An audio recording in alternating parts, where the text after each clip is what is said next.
This week on NWP, it's the slow march to episode 100.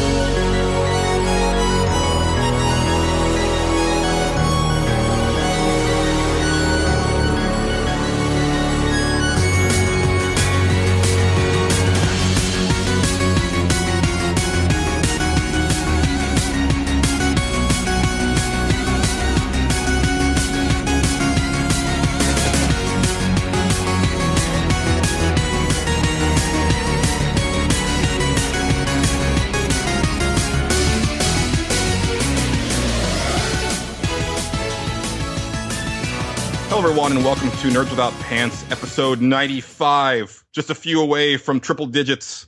I am Julian. I'm joined as always by Patrick. I'm still here. And Angelo. I am also still here. And someone is here that is not usually here, and that would be special guest Casey. Hey, long time no pants. That's right. Oh. It has been quite some time. It's been, it's been 40-something episodes or so. Yep. Welcome back. How have you been? Been good, been pantsless. Excellent. That's what we like to hear. Actually, I wanted to ask you on air, because you have listened to the show before and since the format change, and I haven't gotten a lot of feedback from it. What do you think, and be honest, like, what do you think of the new, segmented format? Going away from the consumption junction / topic format. You mean adding in Chrono Crossing? Yeah, and then the stage select. Yeah, I love that. Just like any way to bring in the community more, because it just gives more perspectives on things. You can talk about all the community's opinions and just more interesting discussion. Cool. Yeah, that's what I'm hoping for. And the community the community input has been really cool. And actually, we'll get into it in a little bit, because for Chrono Crossing, I was so happy that all the games that I wished I could have picked got picked by other people. So I get to talk about those games, but I still get to pick the one that I actually wanted to pick for 2008. And that makes me so happy. But that'll be way later in the show. Before we actually jump into stage select, a little bit of housekeeping. If you like me, and I don't know why, because I'm the least entertaining person on this damn thing, you have plenty of opportunities to hear me elsewhere right now, because I've just been whoring around on podcasts. You slut. I am. We love sluts. We love sluts. There's no slut shaming on Nerds Without Pants. We can't. You can hear me on the Square Roots podcast on their August Mailbag edition. I did hear that one. That was a lot of fun. Thank you. Yeah. Those guys are a blast, and we've talked about them a lot. But just go check those guys out. I think they're on Twitter at Square Roots Pod. They always sound like they're having the best time ever when they're recording. Yeah, and you know what? Like, it finally occurred to me that their host Matt, he sounds a lot like Giant Bomb's Ryan Davis to me. Like, there's just a little bit of that in there. I'm like, that's why I like him so much. So yeah, you can hear me on that. That's already out. I recorded a podcast which probably won't be out as you hear this, but it's a really interesting show called 30 Podcasts I'm Not Doing. And it's this comedian who he has these 30 weird podcast ideas, and each episode is a pitch for one of these ideas, and then he explains like why he wouldn't do it. And they're just really bizarre show ideas. Like, one of them was like, I record the entire thing while my hand is in food. And kind of his like monologue as he's dealing with the fact that his hand is in this case, it was coffee creamer. And he's like, this is just a really weird sensation. It's like throwing me off my game. He's a really funny dude. It was a lot of fun. I'll let you guys know when that episode's out. But you can check him out on Twitter at Our Hero Comic. And he's actually been listening to Nerds Without Pants since we recorded, and he's been giving us a lot of love on Twitter. So that's been really cool. So I appreciate that. What's his name again? Nice. His name is Mike. I forget his last name, but his Twitter handle is Our Hero Comic. Okay. And it's a really good show. 30 Podcasts I'm Not Doing, so check that one out. I'm also going to be on episode 274 of the Comic Conspiracy Podcast, which is out as of the time that you listen to this. And of course, Slam Masters, our little indie wrestling podcast, is back. So yeah, I'm all over those places. So if you care to hear more of me, you can hear more of me there. If not, I completely understand. But enough of that. Enough of that stuff. We'll go ahead and jump right into stage select.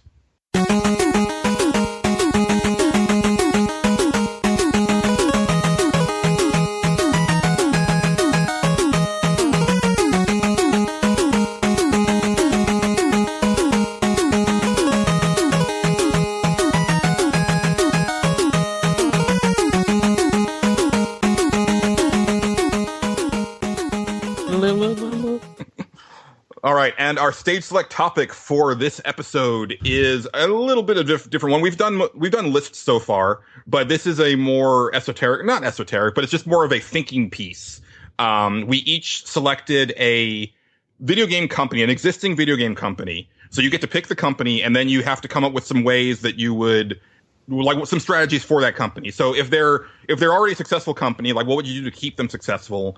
If they're floundering, what would you do to get them back to their former glory, type of thing? I believe that Angelo is up first, if memory serves. Well, actually, I'm not sure about that, but I will go first if you'd like. Yeah, let's do that, and then we'll go to Casey, and then we'll come to Patrick and me. Okay, so I hope I did this right. Actually, what would be kind of fun is, do you guys kind of want to guess what we each did, or you just want to go right into it? Let's just go right in. Yeah, we can go right in. All right, that's fine. know. The company I picked was Capcom. Oh, okay. Yeah, I knew it. I knew we were going to pick the same one. I knew it. Yeah. Oh, thank God you guys didn't pick what I picked. I'm actually really shocked that you picked Capcom, because now I can say this since I know it's not your pick. I thought for sure you were going to pick Square Enix and your change was going to be ditch Nomura. You know, the thing is and I like Square Enix is the obvious one for me, but the thing is, and if I'm really soul searching, I think that they're doing everything that I would have them do, with the exception of how they're handling the Final Fantasy franchise. See, Okay, fair enough. I thought you were going to pick Konami. I'm so happy. Well, me? Konami is broken beyond repair. I got plans. Like, yeah, they could have salvaged it before Metal Gear Survive, but no. Yeah, that's why I need to talk about them. One of the best YouTube comments I ever saw was on Metal Gear Survive, and it said, "What is a pachinko company doing making a video game?" Oh, I know. That's amazing. All a sick burn. Oh, Yeah, come on. Anyway, Well, Angelo, so back to Capcom. let us know what you would do, and I'll kind of piggyback off of yours, because we might be in alignment here. I think we might have different ideas, but we might not, because we're probably both big Mega Man fans. Mm-hmm. Okay, so I said, everybody wants them to bring the franchise back, and that'd be great, but I don't necessarily need to spell that out for them. They've done it twice already. They know they could do that. But they're always looking for unique spin-off ideas for Mega Man, and they always do something to say, this is not a main Mega Man thing. This is Mega Man X or ZX or something along those lines. And they experimented with open world a little bit with some of the ZX games where you had an HQ and you can go in different directions and go on missions and things. And I thought, wouldn't it be really neat is if they did a first-person kind of exploration shooter game, but with more of an emphasis on shooter, because it's Mega Man than, say, Metroid Prime. Mm-hmm. But it still have to have the platforming that Prime did. Now, mind you, I'm spitballing this. This is not something that I have 100% fleshed this idea out with.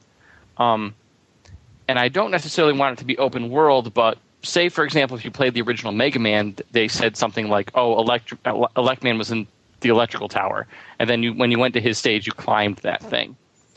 But what if you were loose in the city? And the city didn't have to be monstrous, but you would go to these different areas and then you'd explore them in a first-person perspective, find a boss, get the weapon, find the next boss, go on something along those lines.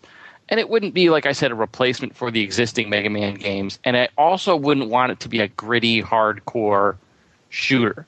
I would want it to be bright. I would want it to be colorful. I would want it to kind of keep the Mega Man thing going with the really poppy, energetic rock style music. Overwatch. Yeah. I wouldn't want it to look like Metroid Prime. I sure wouldn't want it to make it look like Halo or Gears of War, God forbid. I almost want to say it would look more something like oh goodness, Jumping Jack Flash, but with textures. If that makes sense. You mean Jumping Flash or Jumping Jack Flash? Why did I say Jumping? Do you want Jack a Flash Whoopi is Goldberg game? Yeah. That was real weird. You knew what I meant though. I wasn't sure actually. Rolling No, Stone. Jumping Flash. I meant Jumping Flash. Jack slipped in there because I don't know. Maybe I listened to Rolling Stones or something recently. That song gives me PTSD. You'd understand if you played Elite Beat Agents. I have not played Elite Beat Agents. Well, the last song is Jumping Jack Flash, and it is so absurdly hard. I've been playing that game for almost 10 years, and I still haven't beat that song on hard mode. I don't even really like that song, honestly. It's just in my head for some reason. Yeah. All right, but we're getting off the field. So we're only talking about that was one all I game. had to say. I was done. Oh, you're Yeah. done? Well, what else is there? You know who I think Did I miss something? You know Well- who I think should make this theoretical Mega Man game though? Insomniac. Because Ratchet and Clank was basically Mega Man in 3D. Okay. I could dig it. And they know how to make a really fun cartoony shooter. That is a really good idea. The only problem is I don't want them to turn into the next Platinum Games, just whoring themselves out and licensing everything and making that formula formulaic. Well, I think that Insomniac has a so far they have such a stellar track record, and they kind of focus on one game at a time, unlike Platinum lately. So I think if you know, and I honestly think that people who make the Ratchet and Clank games are probably big Mega Man fans to begin with. So they probably think of it as a passion project. Now, for me, obviously, bringing Mega Man back, because the thing is with Capcom, they've got a couple big problems as a company right now. One of them is that they've lost a lot of fan goodwill just with some of the choices they've made over the last 6 years or so. And one of those big things is what they've done to the Mega Man franchise, which is basically bury it. So the first thing that you do is something that's like a show of goodwill. You bring Mega Man back, but you don't bring Mega Man back like they did with Mega Man 9 and 10, which is in my opinion, the opposite of what they should have done with the series, because that series needs to evolve, not regress. What I would do is get way forward to do a Mega Man game that's styled like a Metroid game that all takes place in Dr. Wily's castle. With a focus on exploration, but you still have the weapons that you're picking up, items that you're picking up, with a soundtrack by Jake Kaufman. Does that sound good to you, Angelo? I like that. Yes, very much. But I think there's room for both these ideas, honestly. Oh, absolutely. But that's just one thing. My overall, the other big problem that the Capcom has is that, like many Japanese companies, they've had a very difficult time adjusting to HD game development. And so they've had games that have come out slowly, that have come out not polished, not finished. But Capcom is also ahead of the game, or ahead of a lot of Japanese developers, in the sense that they were willing to work with Western developers. And that's the thing that I would do, is that it would be a two-pronged attack of new IP, because I think Capcom is one of the best at creating new franchises, coupled with bringing back classic franchises and finding the right studios for both. Because I just wrote down a quick list of some of the dormant franchises that people love, that could be brought back, and well, I mean, it's hard to please people, because one of these, I'm actually playing right now, and I think I'll understand why there's hate. But Onimusha, Devil May Cry, Breath of Fire, Bionic Commando, Demon's Crest / Gargoyle's Quest, Maximo, Final Fight, Darkstalkers, Dino Crisis. That's just off the top of my head. Capcom has such a huge legacy of amazing, beloved characters and franchises that are just ripe to be brought back in various modes. And the thing is that they don't all have to be massive AAA games. You can make smaller, downloadable games that bring back classic franchises. I don't think Final Fight needs to be a $60 game on a disc. But I do think that a new Final Fight on portables or on, Xbox Live Arcade or PlayStation Network, I think that would be really, could be really well received if it's done right. And, that's another thing altogether. What if they did Street Fighter 2010 Part 2? I'd entertain that idea, honestly, because I think Street Fighter 2010 had some pretty interesting game mechanics. It was just kind of broken in that old Nintendo way. Can I interject here about Street Fighter for a second? Sure. Because I went to my first official Street Fighter tournament over the last 2 weeks at this place in Chicago that was holding like cash prizes, and it had some affiliation with the actual Evo Tour thing that's going on. And I got my first win. Oh, congratulations. Yeah. Nice. I actually didn't go 0-2. It was great. I won 2-0 against somebody. It was I lost 2-0 the first time, and I almost left without playing in this second elimination because I got hammered. It was awful. This guy was just Ken, and he put in his headphones. He was like, "Do you mind if I just listen to these?" I was like, "Oh God, no." I knew I was done. And I tried to do my Ryu against him, but I was like, after that, there's no way I could match my Hadoukens with whoever else is playing like regularly. So I switched to Nash, and man, he was really good. Like, the guys were telling me that I was talking with, like, if you just become decent with him, you could get through these kind of tournaments like pretty easily with Nash, just because he's like that high of a tier. And I mean, I won one match and it was fun for me, but I was just happy not to go home empty-handed. And the guys who did play, they were like streaming and stuff with a couple commentators and like a 100-inch screen, and it was just really fun to be a part of. So cool, like that. Well, I'm pretty much done, other than the fact that I would reboot the Resident Evil franchise. Just scrap all of the stuff, because I think it's just gotten too convoluted at this point, and that franchise is still too well. It's too good. Like minus, though? I haven't played it yet. I actually downloaded it a couple days ago, and I haven't tried it. I feel like with 6, it felt like they were kind of trying to reboot it, because Leon's talking to a zombie in the beginning of the game. It's like, you've been in this situation twice before. You should know the drill by now. But they're acting like, yeah, this is the first time, even though it isn't. Like, I felt like they were trying to reboot it, and 7 feels like they might be trying to reboot it again. Yeah. Just like more of a soft reboot, rather than this is a completely new Resident Evil continuity, because, like, not many people really care that much about Resident Evil's continuity. Yeah, well, some people really care about it a little too much. But yeah, I agree. Like, and honestly, like, I think it'd be cool to have, like, let's bring back zombies that are actually the risen dead. Like, at some point, that became like not the thing anymore. Like, let's have it be that, hell ran out of room and like the dead are coming back to life. And that would be pretty scary. Yeah, cats and dogs living together, mass hysteria. My girlfriend will love you, Casey. So yeah, I get that takes care of me and Angelo. Casey, what was your company? WB Games. Oh, okay. And first, stop treating your customers like crap. Release good PC ports. Put the time in that they're good PC ports. Stop exploiting them with all the DLC. But more importantly, DC Interactive Universe. Like, I'm listening. Do what Marvel did with their movies and make that in video game form. Like, I know you were trashing Platinum earlier, but if they did a Green Lantern game, gave it Bayonetta's mechanics, and just like replace Bayonetta's hair with Green Lantern's ring, that would just fit perfectly, for instance. And like, make a Superman game, like give the big heroes like Superman, Green Lantern, Wonder Woman, like their big AAA games.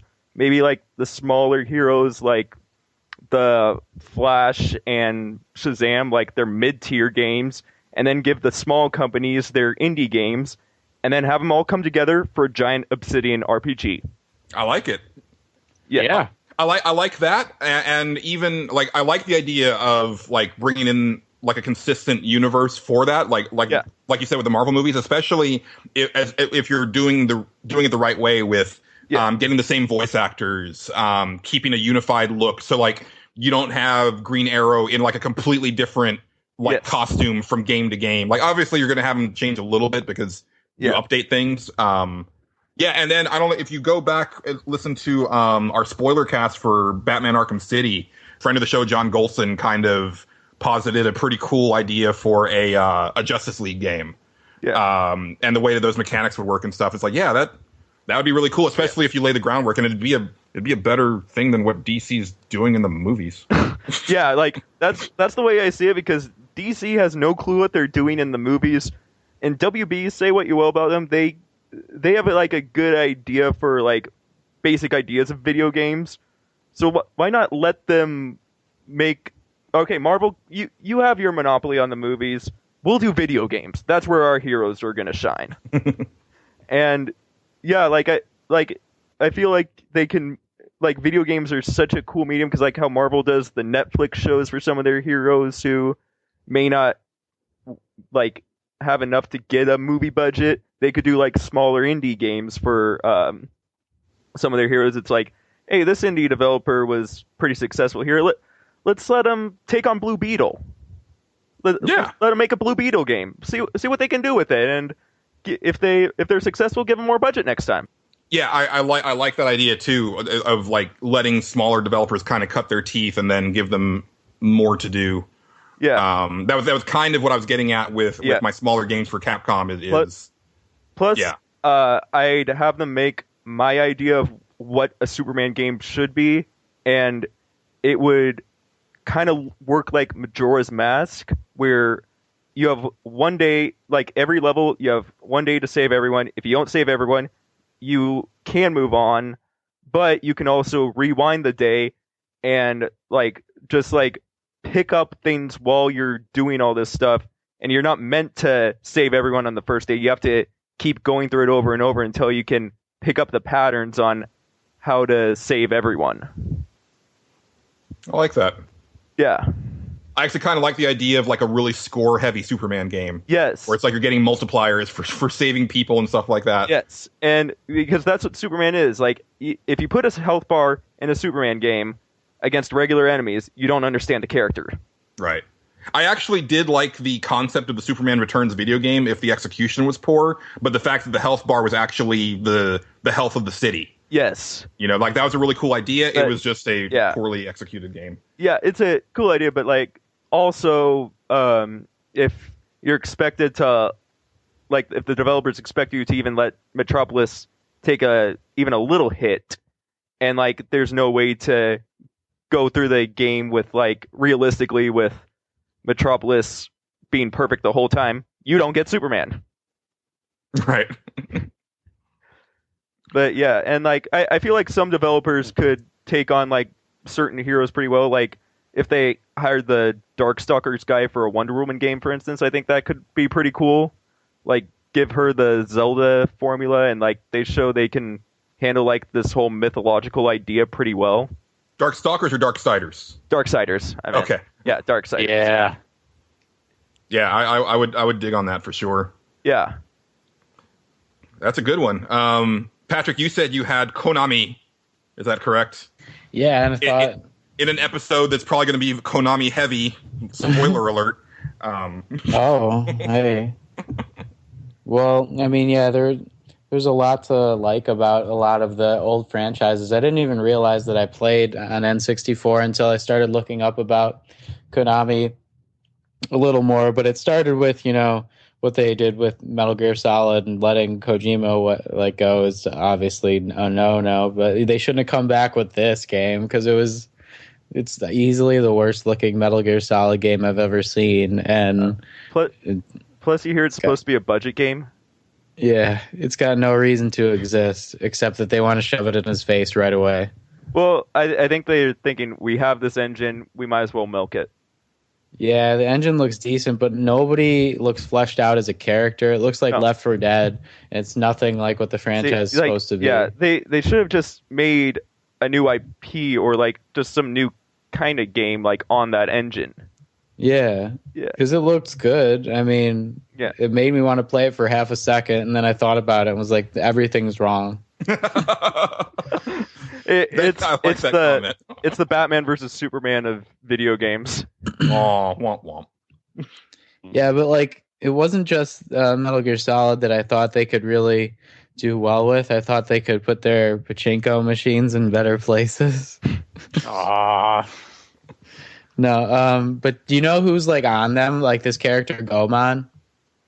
Did you ever play? Yeah, the those Super Nintendo games, one, like Goemon the Mystical Ninja, that was pretty good. Yeah, well, I mean, I played two of them on N64. Like the was it like the Legend of Mystical Ninja, and then there was like another one that was like a 2.5D platformer, Goemon's Great Adventure, and it like had early night and day cycles. And I didn't get to the end, but then I like looked up stuff about it, and there's like mech battles in outer space that like you can fight like them, and they're pretty humorous. I just think like that could really work well in today's America with like the way that people are more receptible to Japanese influences that are crazy and mechs. Like they have so many mech franchises that are good that they should bring back, like Zone of the Why Did It Enders.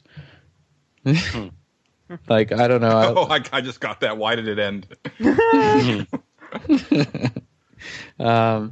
I don't know. I love the first one. The second one's supposed to be even better. I played a little bit of it. I like that too. It's just like a totally different style, and then they never came back with it again. And I feel like anytime there's a new Metal Gear game, there needs to be like a new Zone of the Enders game with a demo of it. So, like, they should bring that back in some way, but there could be easily a bigger type of game for it, we don't have like the great MMO Mac game yet, and we totally could with that kind of a storyline. If you've ever played the first couple, I don't know, it goes with like the greatest mech stories, just like I don't know, any that you could really think of. But then there's also like Suikoden, and I think that should be way bigger than it really is.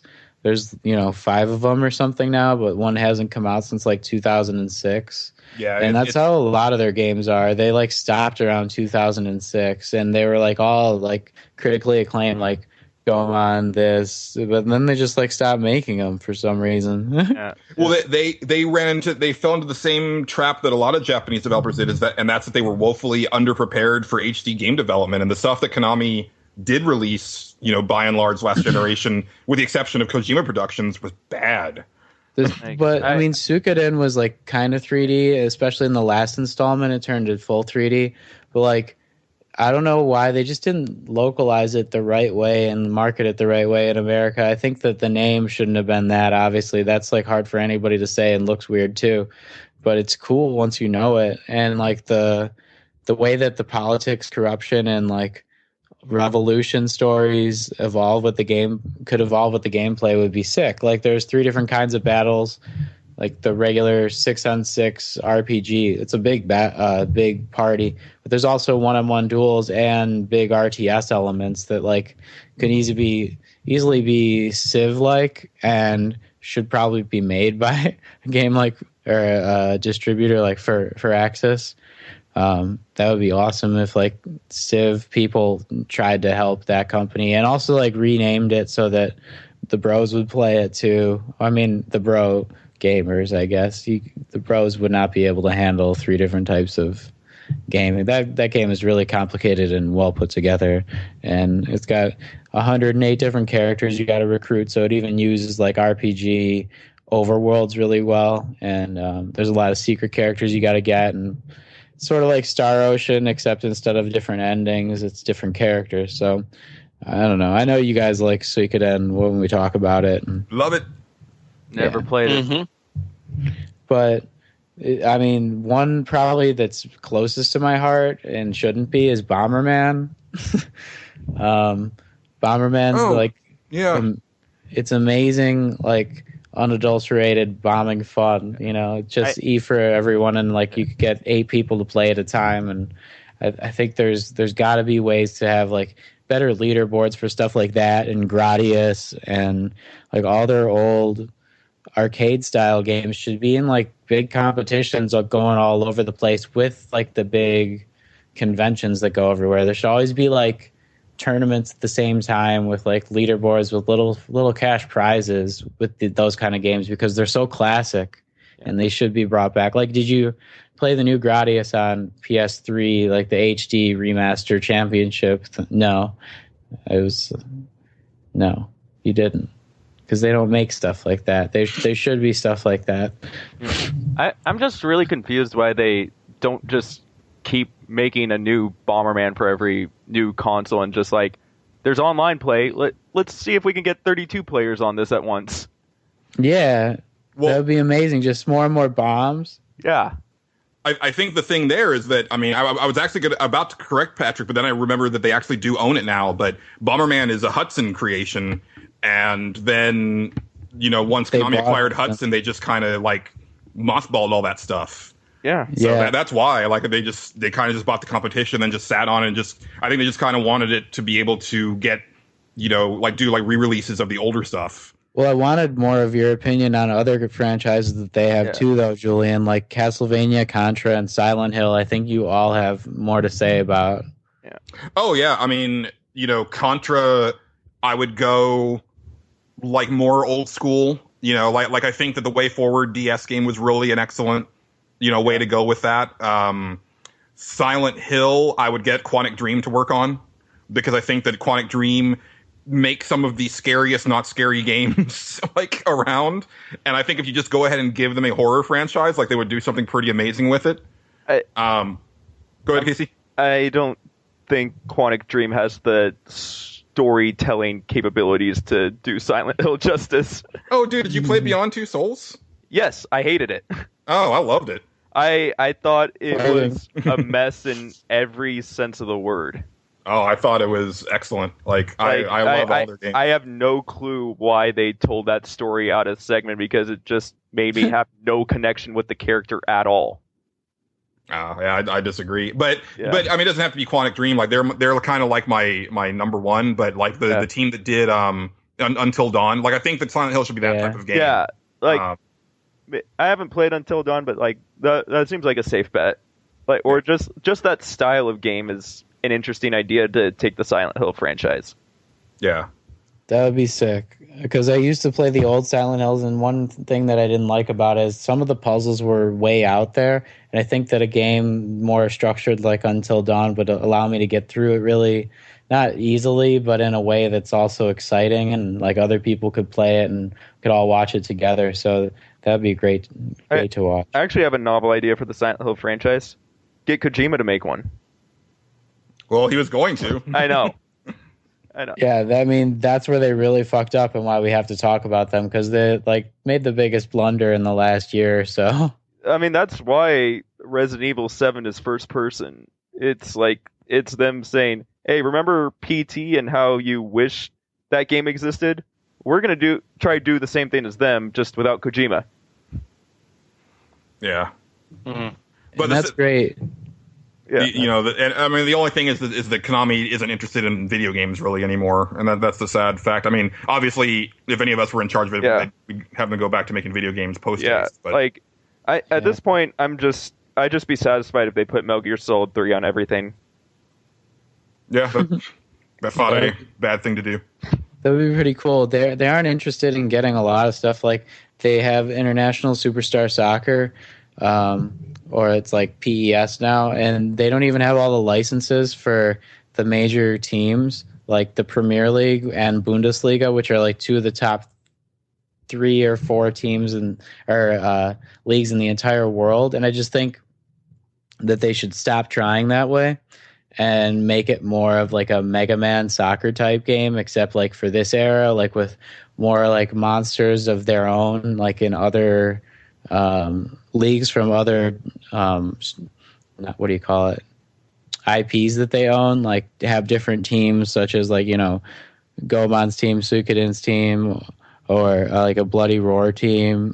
There's like all different types of stuff you could do. Like they have Frogger, and they could put that like just for a frog team. It could be like crazy, and they can make it outlandish like Monster Football, except like creatures soccer. And they don't utilize like all the fantastic elements that they could. Instead, they make like a knockoff version of what no one's going to buy, because people are only going to buy one version of a soccer game every year. And it's mostly going to be the one that has the most real players. And they can't even put players like that are the best in the world in the game because they don't have the license. So, right. I'm a little more worried that this is the second time you brought up Mega Man Soccer on this show in a row. Sorry, it's a very good idea that wasn't well executed, though. Fair enough. I don't know. I like sports games that are way over the top, sort of like So do Julian I. Yeah, only Mario likes NBA Street or something, you know. Or like Mario sports games. those are the only ones I like. Like, just regular sports is just, okay, I can watch this on TV or play it myself. Give me rocket launchers and stuff, too, and that'd be awesome. Yeah. Yeah. And that would be great. But so many of the other franchises could be remade. Like, I had 2 ideas for VR, which would be like awesome to remake Frogger in VR. Like, what if you could jump around like as a frog trying to not get hit by a car? That is brilliant. I could see somebody getting some real anxiety from that game, actually. Oh, it'd just be so fun. Or have you play as George Costanza. There would be unlockable characters totally like that, and he would have to like skip over puddles and stuff. You'd have to push the Frogger game across the street. Yes. But like if like in the bigger places like Dave and Buster's could even have like a little brush feedback, like if you had to jump like almost like in a Segway type of mindset where like you just think about it a little bit and it knows which way you want to jump, but you really just jump straight up and it knocks you around a little bit, would be awesome. You know, that would be way down the line. But that was one idea for VR. And then I thought I found like this other franchise that they have called Mermo. Do you guys know about Mermo, the cocoa drinking love fairy? No.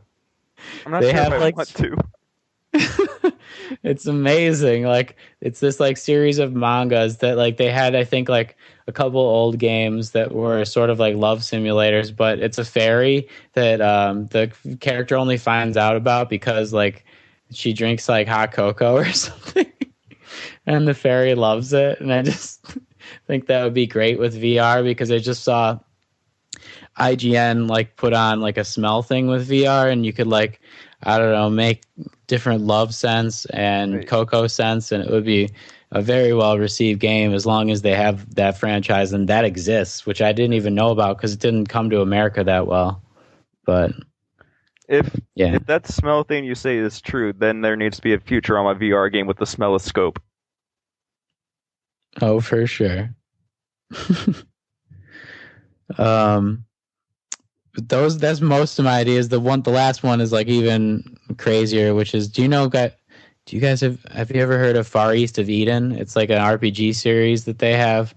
It's based in Japan. I just think they should bring that back with like new U.S. translation, because it's a series of 3 games that was like always supposed to be that way, and it's supposed to hold up really well, and I never got to really play it and give it more of an Overwatch vibe, like a la the Hanamura map that's like sort of like a Japanese snowy fluffy kind of tone. And I think all those things would make them like one of the top 6 developers again, like they were 10 years ago. All right. I want him to come back so bad. Like, I just know it's not going to happen. No. Makes me sad. Makes me very sad. Yeah. We're going to run through. We only got a couple submissions from the listeners on this particular topic. We'll run through them kind of quickly because we're running a little long. Michael117 comes out with really interesting one. And this is one of the reasons I love doing these sections, because you get stuff like this. He says, if I could run any game company, I would kill many birds with one stone and head up Monolith Productions. First, I would reboot Fear and Condemned. I would love to see Condemned come back. That's me saying that. He says Fear 2 is fantastic, but was followed up with an abysmal Call of Duty clone called Fear 3. And Condemned 2 was amazing, but never saw a conclusion to that story. And then this is the part that I love the most about Michael's selection. He says, most important at Monolith Productions, I would revive the defunct Snowblind Studios, who were merged with Monolith in 2012. I didn't even know that. Snowblind is the company behind all the console action RPGs that made me fall in love with the RPG genre in the first place, namely Baldur's Gate Dark Alliance, Champions of Norrath, and Champions Return to Arms. Oh, wow. They also did that Lord of the Rings Conquest game on 360. And he says, The Dark Alliance and Champions games were all superb RPGs that were easily under 30 hours, or they were easily under 30 hours each, unless you were a completionist. I think there's absolutely still a market for people like me who want digestible action RPGs that aren't open world or endless and take place in interesting universes like the Forgotten Realms, D&D, and EverQuest. And yes to all of that. I think those are fantastic ideas. I've talked about a couple episodes ago, like, the Champions games that I picked up at the Classic Games Fest because I love that series. Xrian and Transmet actually have the same company, which is Nintendo. Xrian goes into more detail than Transmet. He says, I have to go Nintendo here. They were so much to me growing up, and I hate how far they've fallen. There's going to be some people that are going to be angry at you for saying that. Well, okay. But the Wii U wasn't exactly a roaring success. He's not wrong. No, he's not wrong. I'm just saying. It was still fun. I don't even amazing. I love it, but it didn't wasn't work the way they wanted it to. Can't wait for NX though. But they still had the 3DS, which was really successful. It's still good. Yeah. He says, I don't even own a Wii U because despite a few titles I know I'd enjoy, I don't see the point since Zelda is going to NX. So some of his ideas are to keep the NX idea of a portable that connects to the TV effortlessly. This means all attention goes to one device. Nintendo won't win a power graphics war against Sony or Microsoft, but they don't need to, which is true. Yeah. Focus on games that are almost surefire home runs, such as HD remakes for Link to the Past or Super Metroid. Super Metroid, I would like to see them do like a Link Between Worlds thing to it for the 3DS. I think that'd be really cool. That'd be cool. I know Nintendo prides itself on new things, but let's get your console established so people will buy it. I don't know if I agree with that. I think that they pride themselves on rehashing the same stuff. So I personally would like to see them do more new IP with, but still focusing on their old franchises. So I don't necessarily want to start a war on this, but my one thing that I kind of disagree with was the fact that he said that it doesn't have to be as powerful as Sony or Microsoft. Now, I don't necessarily think it does because Nintendo walks to the beat of their own drum, and 9 times out of, well, maybe not even that much, but it does seem to work for them. You mentioned the 3DS, all that kind of stuff. But I think it's the right opportunity for that right now because they're in kind of a stopgap position where they could sneak up something more powerful, and it might get that third-party support they're looking for. Well, then again, the thing is, if they do this portable console hybrid that we're hearing about, they wouldn't need the Sony and Microsoft third-party support because they'd get the 3DS third-party support. That's what they're going to bank on. Yeah. Well, we'll see. Yeah. I'm just saying, I don't necessarily think they should rule that possibility out, considering that they can make a console that's twice as powerful as what's currently out there and probably pretty affordable, honestly. So... Yeah, I mean, the one time that Nintendo was ahead of the curve with graphics was, in my opinion, their best system, and that was the Super Nintendo. Yeah, so, there's precedent for it. Even that went behind pretty quick once the Neo Geo came out. Oh, but the Neo Geo wasn't even competition. I mean... No, man, only, super rich people had a Neo Geo. Yeah. Nobody really bought that unless they had more money than they knew what to do with. Yeah. And I would posit that the quality of the game experiences was still inferior on the Neo Geo because they were just, quarter munchers. Yeah. But you could play them at home. There wasn't really a lot of meat to a lot of them. Yeah. Let's see. Lastly, enter the new age already. Make online play a key focus instead of something tacked on. It doesn't have to be Xbox Live, but it needs to be on par with Sony. Yes. Imagine being able to play on the go with friends in Overwatch or something. That would be cool as well. Yeah. They're getting there. They are getting there. I would say Splatoon kind of shows that they are recognizing that online is pretty important. Yeah. And they did something kind of unique with how they handled Splatoon's online, like how it works, and it worked out really well for them. Yeah. Mm-hmm. And then Transmet adds that he wants Nintendo R&D 1 specifically, and he would put them to work making Metroid 5, a follow-up to Fusion, and none of this crap of inserting games into the timeline. Yes. Preach. Yeah. Yep. So that does it for the stage select, guys. Thank you, everybody who contributed, and still trying to get it down to a reasonable thing. But we're working on it. It's a work in progress. Julian, can I just shout out my friend Exadrill on the Overwatch game that I play because he said EA and basically just said the same points as a lot of what we said about Capcom, but. Bring back some of their older stuff. That and not charge a bunch for DLC all the time, like right away. Yeah, well, that's more of a industry-wide issue that I think is slowly getting worked out, because I think people are finding different ways to tackle that stuff. But I agree, EA was on my short list of companies to pick. Yeah. Next episode, we're not going to be doing stage select because it's going to be the promise that we made last year that we didn't get around to because we were on hiatus.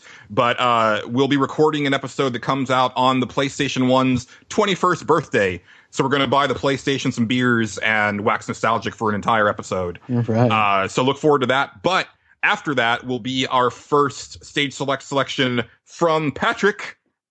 Yeah.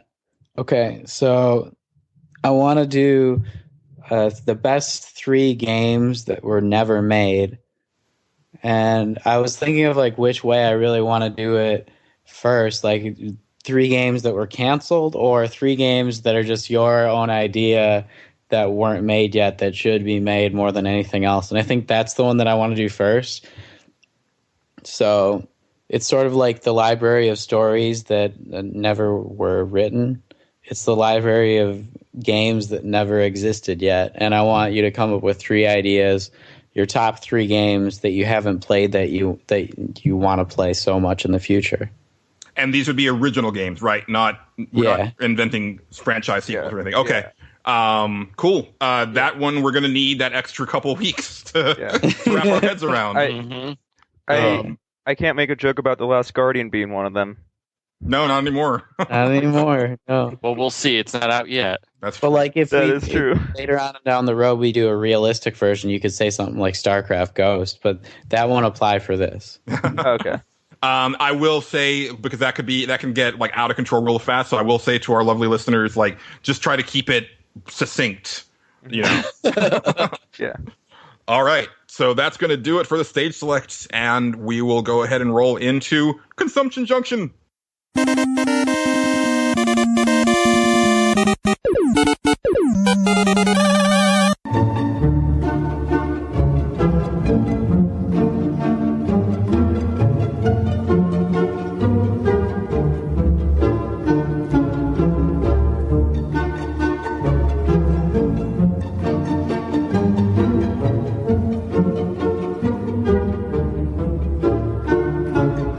Alrighty. Casey, I'll let you kick it off because it's been a while since you've been on the show.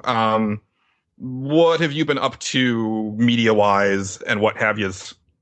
Well, with gaming, I'm always playing Pokemon. That's like the one multiplayer game I have been doing. But I got into this one thing on the Pokemon Battler. Like, you just go on there on your browser and you can battle against other people. Just like pick whichever ones you want on your team, or you could just do random, where you get a random team of 6 random guys and you just battle it out, hoping your guys can work well together. It doesn't always work out that way, but it's still pretty fun. But like, I checked out this thing called Other Metagames that they have, and it's where they just like twist the rules on the game. So there's one where there's like 2 featured ones every month, like 1 or 2 of them. One, the featured one, is called Nature Swap. So Pokemon have these things called nature. So like if they're an adamant nature, their attack goes up and their special attack goes down. But in Nature Swap, it would swap their attack and special attack if you pick an adamant nature.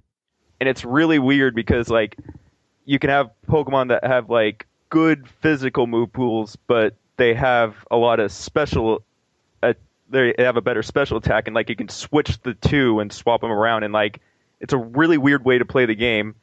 But I've been focusing on this one called Follow the Leader, and it's like you pick a team leader, and the rest of your Pokemon have its abilities and its moves, and you have to make them work on your team. So you have to pick like a guy that has a lot of options that you can work with, but chances are it's still going to be pretty limited, and you have to like make your team work, like find guys that can play to its strengths, and sometimes they have to compromise. You have to compromise good Pokemon, and other times you can make like a pretty bad Pokemon amazing, just because everything fits so well together with when it has the leader's moves and ability.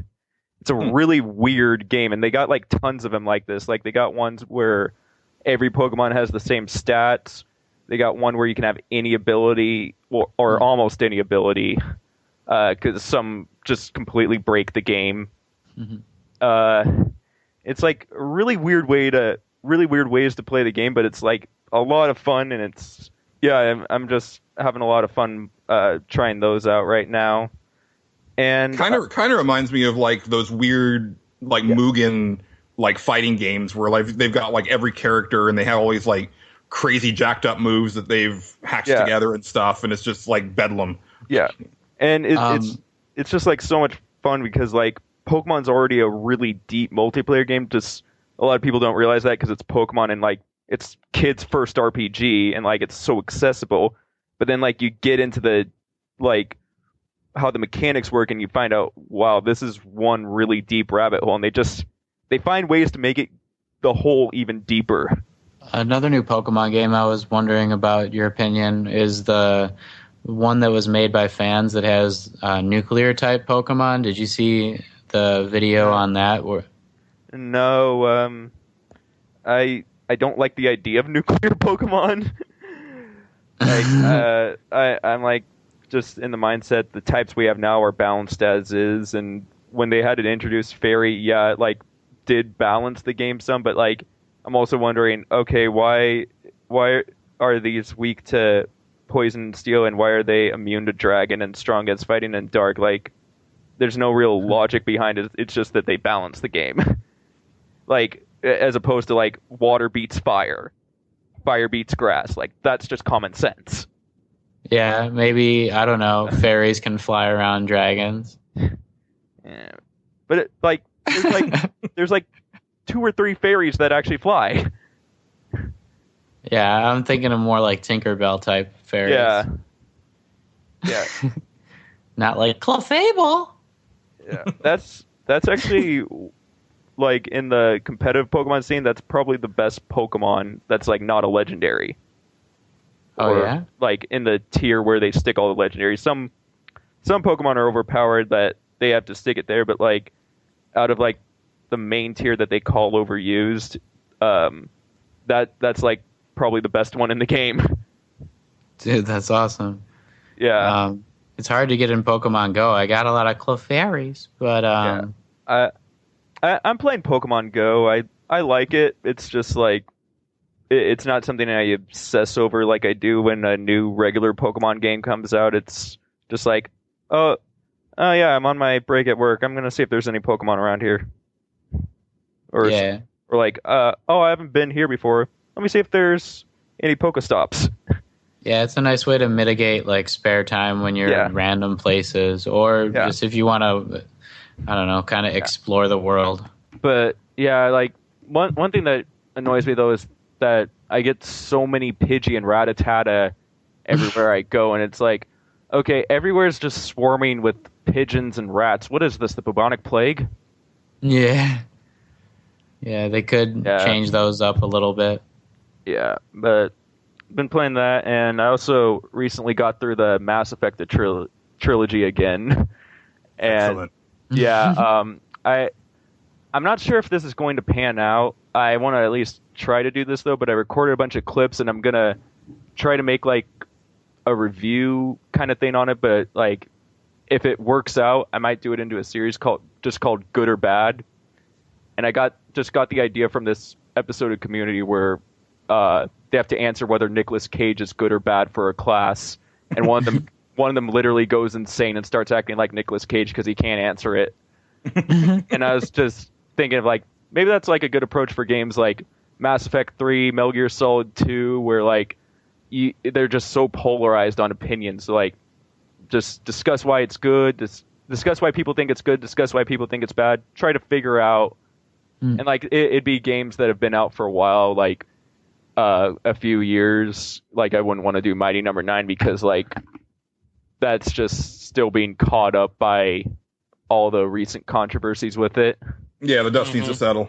Exactly. And yeah, I want to also get through the Citadel DLC first because I want to I always play that after I beat the game because like it's such a weird tone shift if you play it like right before you finish the game because you're gonna miss characters if you don't do it right before the ending. Like there's gonna be characters you can't interact with in it, and that's the whole point of the Citadel DLC. You're just interacting with like all your crew members you've met over the games, and it's just such an amazing piece of DLC. Like it's not afraid to poke fun at Mass Effect and be super goofy. Like there's this one conversation you have with the villain in the game, and like your conversation options are "I will end you" or "I will end you painfully." And then like you do like the main mission, and then like the game turns into Persona 4, where you're just calling up all your crew members, and it's like you're going to the arcade with Jacob. You go hit up a bar with Rex and Garrus. You bail Grunt out of prison. The Grunt one is just so freaking hilarious because like he's just telling this like just hilarious story about all the shenanigans he got up to, and you're like, Grunt, you're going to apologize to the CSEC agent. Like I just laughed so, and like they got like so many small touches that are just brilliant. Like if you're not romancing anyone as FemShep, like you wake up next to Javik and he just goes, well, it looks like primitives are good for something. Yeah, and I honestly think that might be the best part of Mass Effect 3. And I love Mass Effect 3. Like that was my game of the year that year. Yeah, I have not played that DLC yet, but I will at some point. I've been close to pulling the trigger on playing back through the whole thing, and in fact, I thought about picking up the PS3 version just to get the trophies. But then there was the rumor that they're doing the remaster for the current systems. I'm like, I can wait. I can wait. I beat Mass Effect 3 literally the day before they announced that. You're like, son of a bitch. Yeah, because honestly, I was thinking about it today. It's like I could see a situation where I buy it on Xbox One and PS4 and play through both versions. Oh yeah, I could see myself doing that also. I just love those games that much. Yeah. But it like, and I've also come to terms with the ending, and like I don't like the original one, but I like the extended cut one just because like the original, it's like, okay, the more you think about this, the worse it is, and like. The extended cut, my only beef with it initially was, okay, no matter which ending I pick, I have to compromise like something about Shepard's character. But now I think that's like actually an interesting angle. Like, there's no right choice, and I just kind of dig that. Like, I'm not gonna spoil what the 3 or actually 4 choices are now, but like, no matter which one you pick, you're betraying someone. And it was a great choice in a game that was known for black and white choices. Yeah, Mass Effect is like always a series about, well, there's always a third option, and then like you get to the end and it's like just kind of jarring, but then it's like I kind of like that actually. I was really happy because just this last week I found a copy of Mass Effect 1 Collector's Edition for a decent price. I was just so happy because that sucker goes for upwards of $250. Yeah. And I found one for $70. And it was in really nice shape. It's not like perfect by any means, but it had what I want. It has all the stuff in it, and mainly I wanted it for to have like the matching set because I have the other 2 collector's editions, but also there's a making of DVD in there that I want to watch. Oh, nice. I might have to get that now to see that making DVD. Yeah, I mean, it's probably on YouTube, but... Yeah. Well, like, the thing is, I'm not the kind of person who reads art books, but I love the Mass Effect 3 art books because it's like, okay, this is fascinating how they made, like, some of these Reaper enemies. Yeah, there's a naked Solarian in the art book for Mass Effect 1, and I was like, holy crap.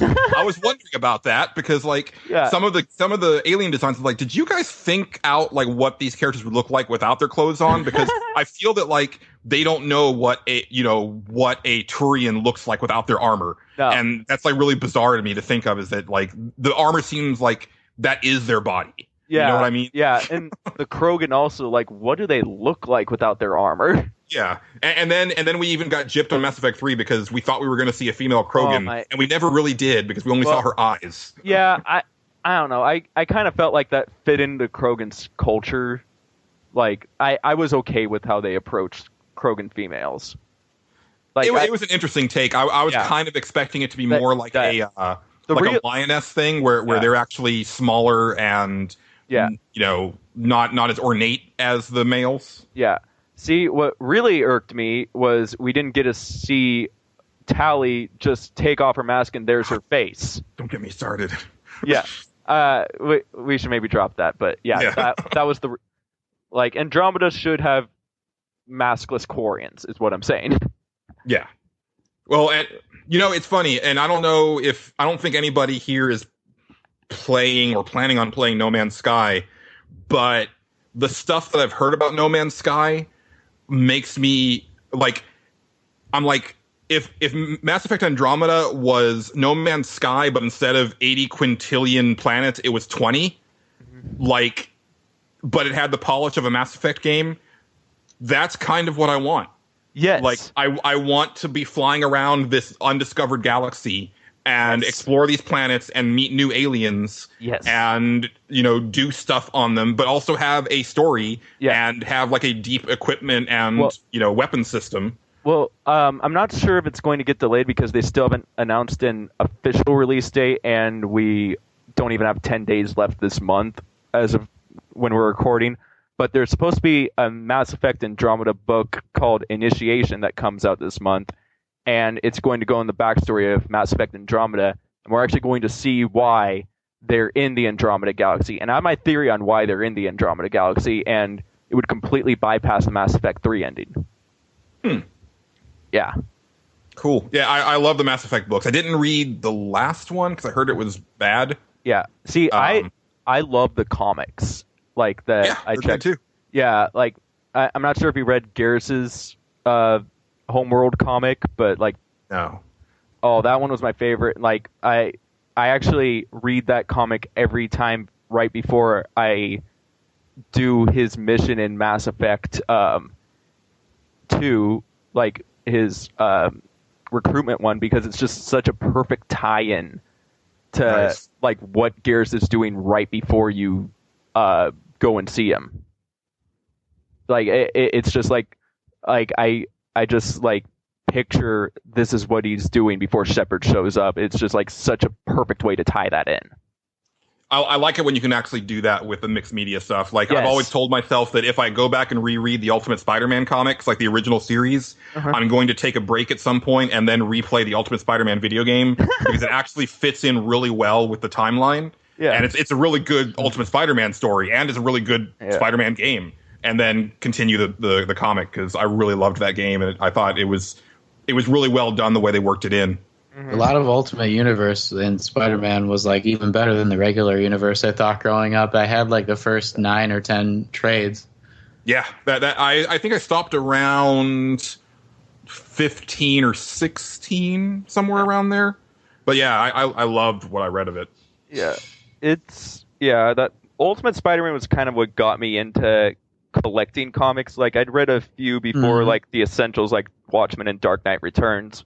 But then, like, I thought, all right, I kind of want to start a series now, and I really love Spider-Man. Maybe I'll start with Ultimate Spider-Man, and I just really fell in love with that series. Like, it kind of went a little downhill towards like when they did the War of the Symbiotes and the stuff like really close to Ultimatum, because Ultimatum was pretty much garbage. But then, like, they did that soft reboot again, and like they had that storyline where Human Torch and Iceman are just living in the same house as Peter, and Aunt May's watching over all these superheroes and kind of like telling them to go on these missions. And it's like, oh, why couldn't this have lasted longer? Like, why couldn't this just be a series that went on forever? That sounds fantastic. It was amazing. Like, she'll just come in, like, hearing there's commotion about, like, in the neighborhood, and she'll go, Peter, Bobby, Johnny, get out there. I need you to do superhero things. That's awesome. Yeah, I really recommend those volumes. They're like right after Ultimatum, like they rebooted as Ultimate Comics Spider-Man, and then like that ended. Its run wasn't that long because they introduced Miles Morales pretty soon after. Who is fantastic. Yes, I love me some Miles Morales. Mhm. Yeah, him and Kamala Khan are like the new Miss Marvel are really the only superheroes I'm following anymore, like in comic trade. Yeah, I couldn't do her. I read the first 2 arcs and it's not for me, but I appreciate the character. I just didn't like her book. I love it. She just had this one speech she gives on the millennial generation. That's just when I fell in love with that comic, because it's just like it like I think like 10 or 20 years from now, people are just going to be looking back on her comics and just be saying, yes, this was what the 2010 teens were all about. Yeah, I think it was just a little too twee for me. Yeah. I don't know. I prefer my superheroes when they're in high school. Oh, I do too. Like all of my favorite comics are they revolve around teenage superheroes. Yeah. But I think it's not even so much that it's not because she's a teen. It's more of just the comic itself that I'm just like, I love her on the Avengers. You know, like I like the character a lot. I just didn't care for the book. Yeah. I also was pretty biased early on because she says embiggens at least once an issue, and I just love anything that references The Simpsons that much. Yeah. I like that she's a fan. Like, I just picked I haven't read it yet, but one of the books that was in my file this week was a special one-shot for the all-new, all-different Avengers, and it's Ms. Marvel's fan fiction. That's awesome. Like, I was just dying laughing during this one issue where she's teaming up with Wolverine, and she says, I won second place in a fan fiction I wrote about you. And he says, who won first? One about Cyclops and Jean Grey. Oh, you've got to be kidding me. Very cool. Anything else you've been up to, Casey? Not that much. Yeah. Cool. Yeah, I honestly haven't been up to much. Just real quick, because I don't want to talk about it on the show, because honestly, like, I think if I talk about it in depth, I'm going to have a breakdown on this show, and I don't want to do that. But I ended up playing all the way through Life is Strange in this past weekend, beginning to end. That. Yeah, and I platinumed it today. That game is incredible, and I think that if you like story-based games, if you're fans of Quantic Dream, or if you're fans of the Telltale games, it's something that you should definitely seek out. For personal reasons, like, it affected me in some very profound ways, and I literally don't want to talk about it. Yeah, but I don't want to hear it yet because I haven't played it. Yeah. Well, it wouldn't even be a spoiler. It's more of just like the way it deals with guilt and loss and having the potential to actually change some of those things, and what effect those have on not just you but everybody around you. And wow. See, I really loved the first 3 episodes and the first half of the 4th.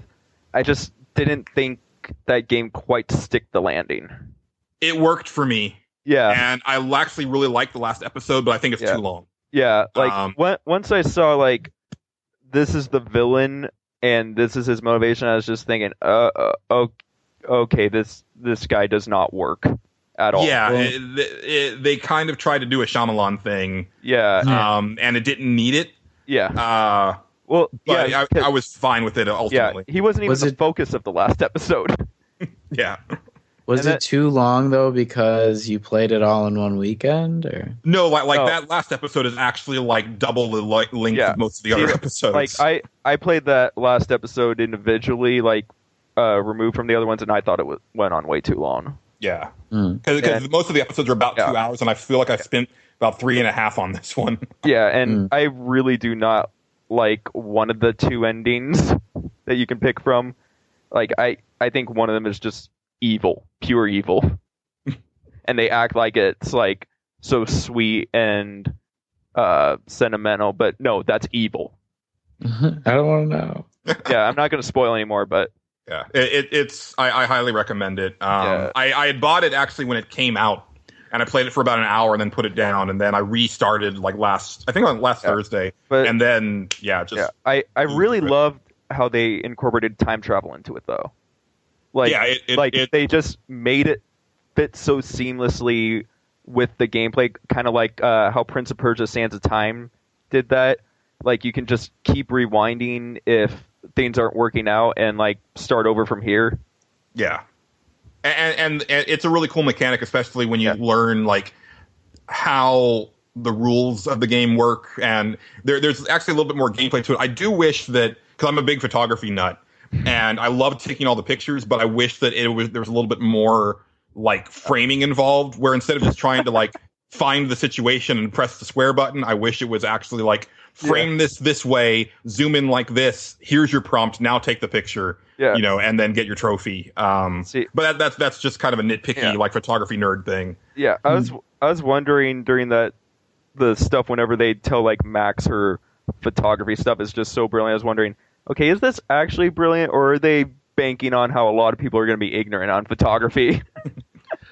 I disliked the fact that most of her work was actual like self-portraits, because I feel that that's kind of lame. But that being said, like the iconic one of the back of her head, like facing all of her pictures, is actually my work background right now, because I think that particular shot is actually pretty inspired. So so there was that. There was one other little thing. I played the Titanfall 2 stress test thingy. Which so you start this thing up, and it says that it's a pre-alpha build, which makes me ask, what does that even mean anymore? Because, you know, now I'm not a developer, but I used to understand that a pre-alpha build was like, hey, we got this thing to run. Like it's almost an idea like that you can play, but it's not actually a video game yet. It's so not even close to being finished, but it's basically held together with duct tape. Yeah, it's not something that's releasing 2 months away and it's going to be a AAA game. Right. Yeah, they're like, you know, get ready for when we launch on October 28th, and it's like, then this is actually like, this isn't even a beta. Yeah. You know, this should be a feature complete like it's stress like a test. demo. Yeah. That being said, man, like I've said it a million times, but I really wish there was a good way that, you know, in the industry they call it onboarding, which is getting like new players acclimated to like certain gameplay mechanics and stuff. And I wish that there was a good way, and they're never going to do it because like they know who they're going to sell to, and it's not cost effective to do this. Same thing with fighting games, but I wish there was a way to like bring in players who know something about video games, but don't have the skill set of the multiplayer shooter, that want to play a multiplayer shooter to learn the things that they need to learn to at least not respawn and die, which is what my experience is. Like the play Overwatch. Overwatch like just looks like, I've seen people play it, and it's like, it's so busy. There's so much junk on the screen. But and I'm half of that junk is like from not being good at first-person shooters. You can be a support character, and then, like it lets you like play certain roles, so like you don't have to be focused on all the chaos going around. You could just be focusing on this one little thing, and that's your job. Right, but I'm not interested in that. Like I want to get proficient and actually be able to you know, hold my own. Like, it does that with time. Yeah, like you do that.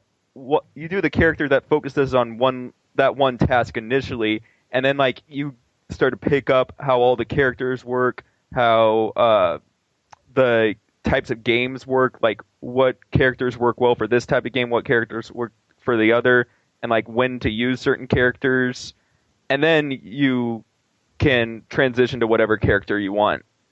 Absolutely, yeah. I was just thinking of this character, Lucio, Casey, and I was playing as him. Lucio. Yeah, but it's good for like a beginner character. He's like top tier. He does healing to everybody who he can see on the map instantly, or makes them 30% better speed. You get to switch between the two, like, and that's always constant. So like no matter where you are on the map, you're doing something good. But you can also shoot like these sonic barriers at people. That's not what they're called, but they're like sonic like rings. and they go slow, but you can get like some additional damage that like helps you aim like and learn how to aim. And then once you're ready, you can start being other characters like that are slightly more aim focused and stuff. But that's how it like really allows you to do both at like one time and still get something out of the game. What I love about Lucio is when I play a shooter, I'm not really good at aiming and getting kills, but I am good at surviving. Yeah. I'm not as good at surviving when I'm focusing on killing, but if I'm just focusing on not getting hit, not getting in the enemy's ways, I can do that a really long time, and that's why I love Lucio. Yeah, if like the payload's really close or something to our base, then I'll just like jump on the payload and start jumping around and stay alive so they can't move it at all. And it's like such a harassment technique that's great. And he can like push people off the map entirely in some cases, like by just. I love when you just boom, like use your right click and then the guy just flies off.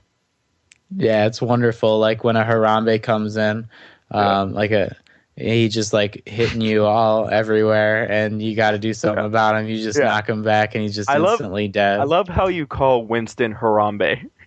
I heard that too.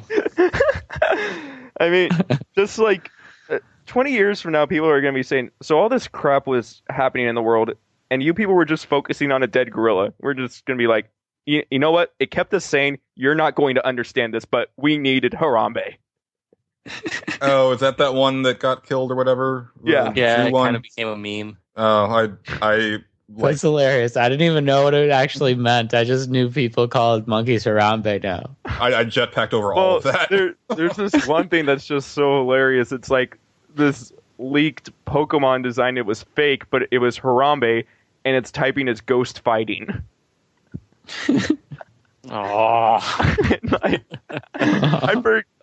I forget its ability, but its ability was hilarious too. Let me see if I can look this up. But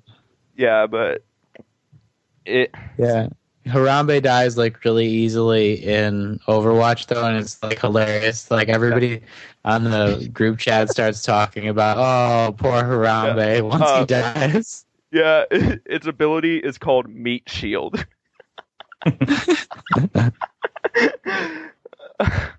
The internet sucks. It does. But there's like special skins you can get in some of the characters for the summer games, and I was watching a lot of the Olympics these last 2 weeks because it was the last 16 days, and I finally got one yesterday or the day before of Lucio, like in his Summer Games outfit. And the only way you can get it is from a loot box.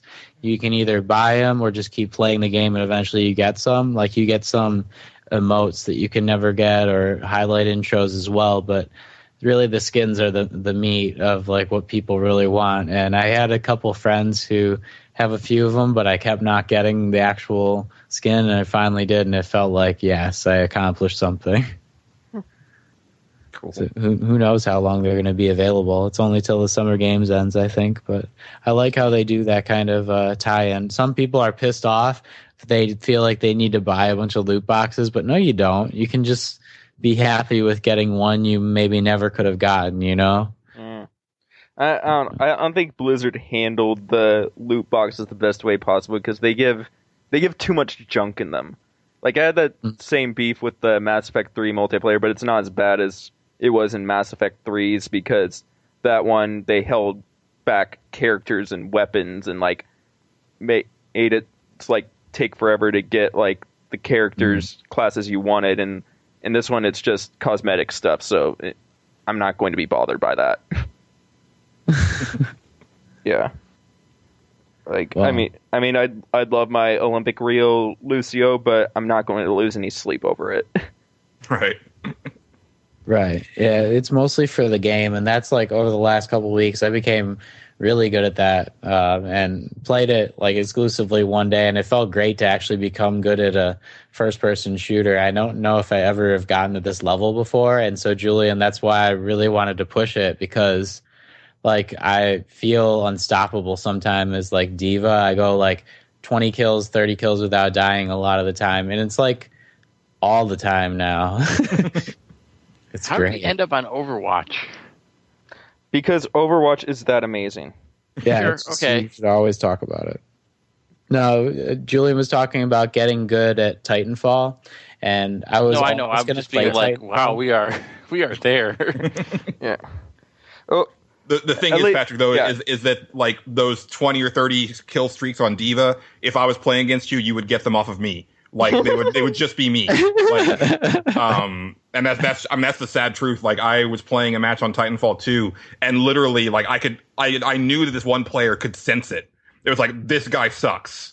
And like he would find me and just gun me down every time he would see me. And one of the big drawbacks to me on Titanfall 2, because the mobility stuff is really cool. Like that new grappling hook is cool. I didn't play the first one, obviously. I didn't have an Xbox One at the time, but Right, me the neither. grappling hook is cool. Like all of the wall running and the sliding, that stuff is neat. But when you respawn, I felt it took forever to get back to where stuff was happening, and then I die. You know, and it's like, so I spent more time running than I did anything else. And then it's like, you know, going back to the onboarding thing, it's like, so the training mode literally tells me how to look up and look down and fire a gun and jump. And it's like, that's not what I need to know. Like, I need to know what your mechanics are. Like, it didn't do anything about the grappling hook, you know, which is like a pretty big deal, right? Like, that's like their main new thing. And then nothing about the Titans. So when I get into a Titan for the first time, I'm like, what do I do? What do these buttons do? And then I die in like 10 seconds, even though like every time that I fight a Titan, like they just take a licking and keep on ticking. And me, it's like instant kill as soon as I'm in one. I'm like, okay, how did that happen? And how do I prevent that from happening? I got a question about the Titans, actually. I heard a rumor that the Titans are like something you only get when you get enough kills now, instead of like there being a timer and getting kills just like makes you get it quicker. Is that true? It's not a timer, but it is based on your like your output in the match, but it's not kills. It's actual damage output. So like if you were shooting, like I charged my Titan up once because I fired at a Titan with my like big Titan, like anti-Titan gun like 3 times. Okay. And that added like a bunch to the meter. And then, of course, I activated the Titan and died instantly and couldn't get to the Titan in time. I'm just worried that might, like, without the timer, it might lead to too much of a feast or famine type scenario. I mean, I rarely was able to get the Titan. Like, I think I was able to get in one twice, but the battlefield was full of the suckers. Yeah, and like in the original Titanfall, when I played it, like even when I was having a bad match, I'd still get the Titan a few times during the match. Yeah, and like, so I mean, if I was somewhat competent, I probably would have as well. But like literally, it was respawn and die for me. The thing was, like, it didn't matter like how competent you were playing. That just meant you got the Titan a few more times, right? Or like if you even needed to get out of there at all. But like they still made sure, okay, players are going to have a decent amount of time in the Titans, and I'm worried they're going to move too far away from that for the sequel.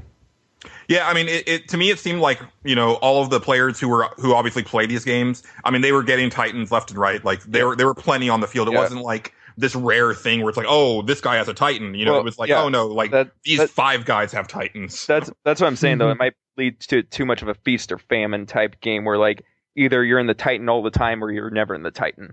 Right. Yeah. And I couldn't say, like, I only played like 3 matches and I was like, okay, back to Life is Strange because you know, this is my speed.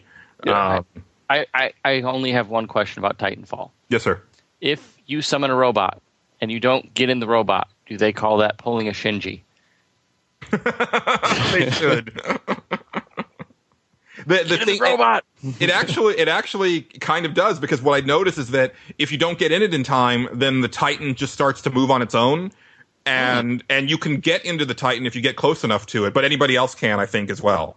Or I could be wrong on that point, but it starts moving on its own, and then if you get close to it, you hold on the button, and then it picks you up and puts you in the cockpit. That is very cool animation too. It is, and you know, I might pick that game up like on the cheap, like, you know, next year just for the single player campaign, because I like the trailer for the story mode, but you know, it's another game where, you know, much like Tony Hawk 1, where it's like everybody's having fun and I just can't engage with it, and it makes me sad. Well, yeah, I want to play it eventually for the single player, because those guys, like they showed with Modern Warfare, they know how to pace a campaign. I'm just wondering if like there's going to be enough meat to the campaign if the multiplayer doesn't land for me, so I might just wait on it a while. Yeah. Right. Angelo, what about you? Yeah. No Doom, no Doom, no Doom. Let's talk about Overwatch instead. Yeah, I'll talk more about that. There's some other stuff to say. So, are you sure I can't talk about Doom? God damn it. How does it relate Look, to Overwatch, look, though? hold on. I'm just gonna say this. I did try the Pirate Doom mod that I talked about before, where it is hilarious, but it's not finished. I looked at some screenshots. They were pretty cool. It is as cool as it looks. Like the zombies that walk around are all like modded, and they say like really piratey things, like R-matey and all that crap, which is kind of great. Everything is kind of like what you'd imagine, but there's certain things like certain items don't make sounds when you pick them up. Certain parts of the levels look like they could use a little more polish, things like that. But it's worth experiencing, and I think the guy's still working on it. So that's all I really wanted to say about that. Okay. Other than All I that, had to say about that. I made a mistake. Oh, you did make a mistake. I did make a mistake. It was Did a you cheap post on mistake, though. It was a Snapchat? very cheap mistake, and it's a good looking mistake, but it's a mistake. Dick pic. So I'll start about this real quick. I played the demo for Prey way back when like the 360 was new, and I thought it was pretty freaking good. I And then a lot of people said, "Oh, it sucks. Oh, don't buy it. Oh, don't play it. Oh, it's not worth the money." Well, now it's $5, so I bought it because 360 stuff is dirt cheap right now, and I said, "Well, I'm going to play Prey and figure out if it's good at all. Like if I like it, I'm sure it's worth $5 at least." I remember that it had some really interesting gravity stuff to it, and I kind of wanted to give that another shot because that seemed really cool. I remember that from the demo. That wasn't so much a mistake. The mistake was I saw a very good-looking steelbook for Perfect Dark Zero, and I know the game sucks, and I've heard all the reasons the game sucks, but it was one of those games where it's like, I want to experience the suck for myself, and I don't really know why. So I bought it because it was also $5. sucky $5. Oh, wow. Yeah. Not quite where I was going with poor Joanna Dark, but Obvious joke is obvious. what's that? Obvious joke is obvious. So I have a little regret for that, but not for $5. Who really cares? Nah.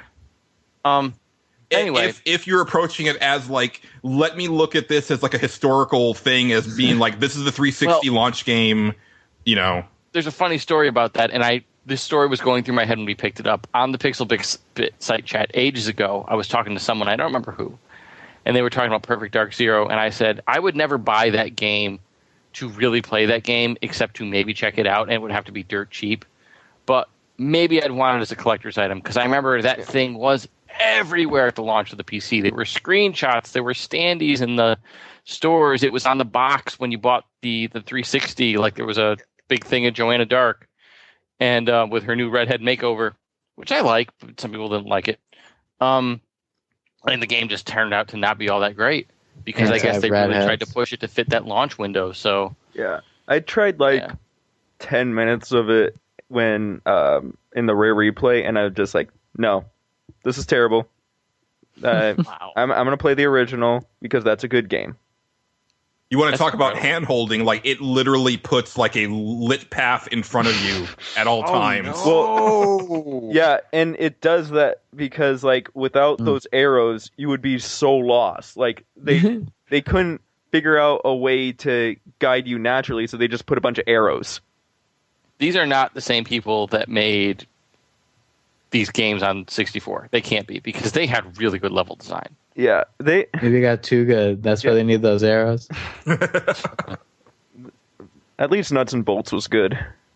Yeah, sure. I haven't played that. Maybe I'll pick that up sometime when I see that. I'm sure that's cheap too. That seems like an Angelo game. It's such a unique game. Like it's like a game where there's so many solutions to take on a mission, and you may not even realize some of them. Like there's one you had to defend a statue from a bunch of planes, and I first just tried building a plane and shooting all of them, and I kept failing miserably. So then I said, all right, I'm going to take a different approach. I built a truck. I had a turret in the back. I tried using the turret. It did better, but not quite well enough. So then I just said, you know what? And I built a tray with wheels on the bottom, and I just stuck as many propellers as I could on the edges of the tray. And then I put the statue on the tray and just flew up as high as I could, and I got a perfect ranking. That's amazing. Yes. See, that sounds like fun. Like it's break the game. Yeah. Yes.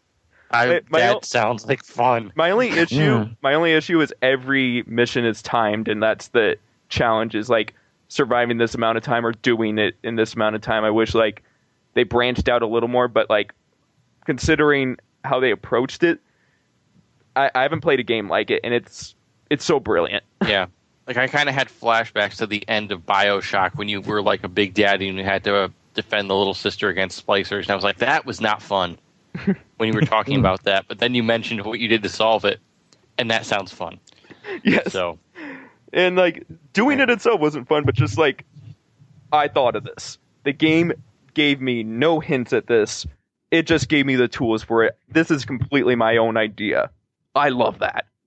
that's kind of great. Yeah. It's like what I wanted Awesome Knots to be. Yeah.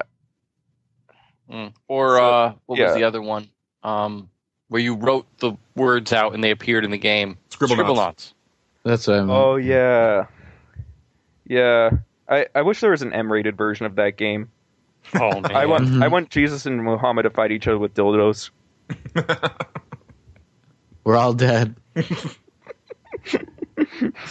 Thanks. So, Steve. before this podcast bursts into flames, We just offended the entire world in one sentence. right?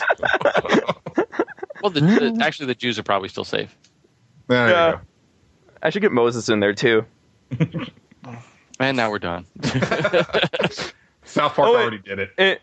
And Shiva, he can hold one in each hand. Buddha, Buddha, Buddha, Buddha, rockin' everywhere. Oh gosh, we're so screwed. Okay, Who else do I need to offend? I think we're good. Yin and yang shit. All right. We were so close to getting new listeners too.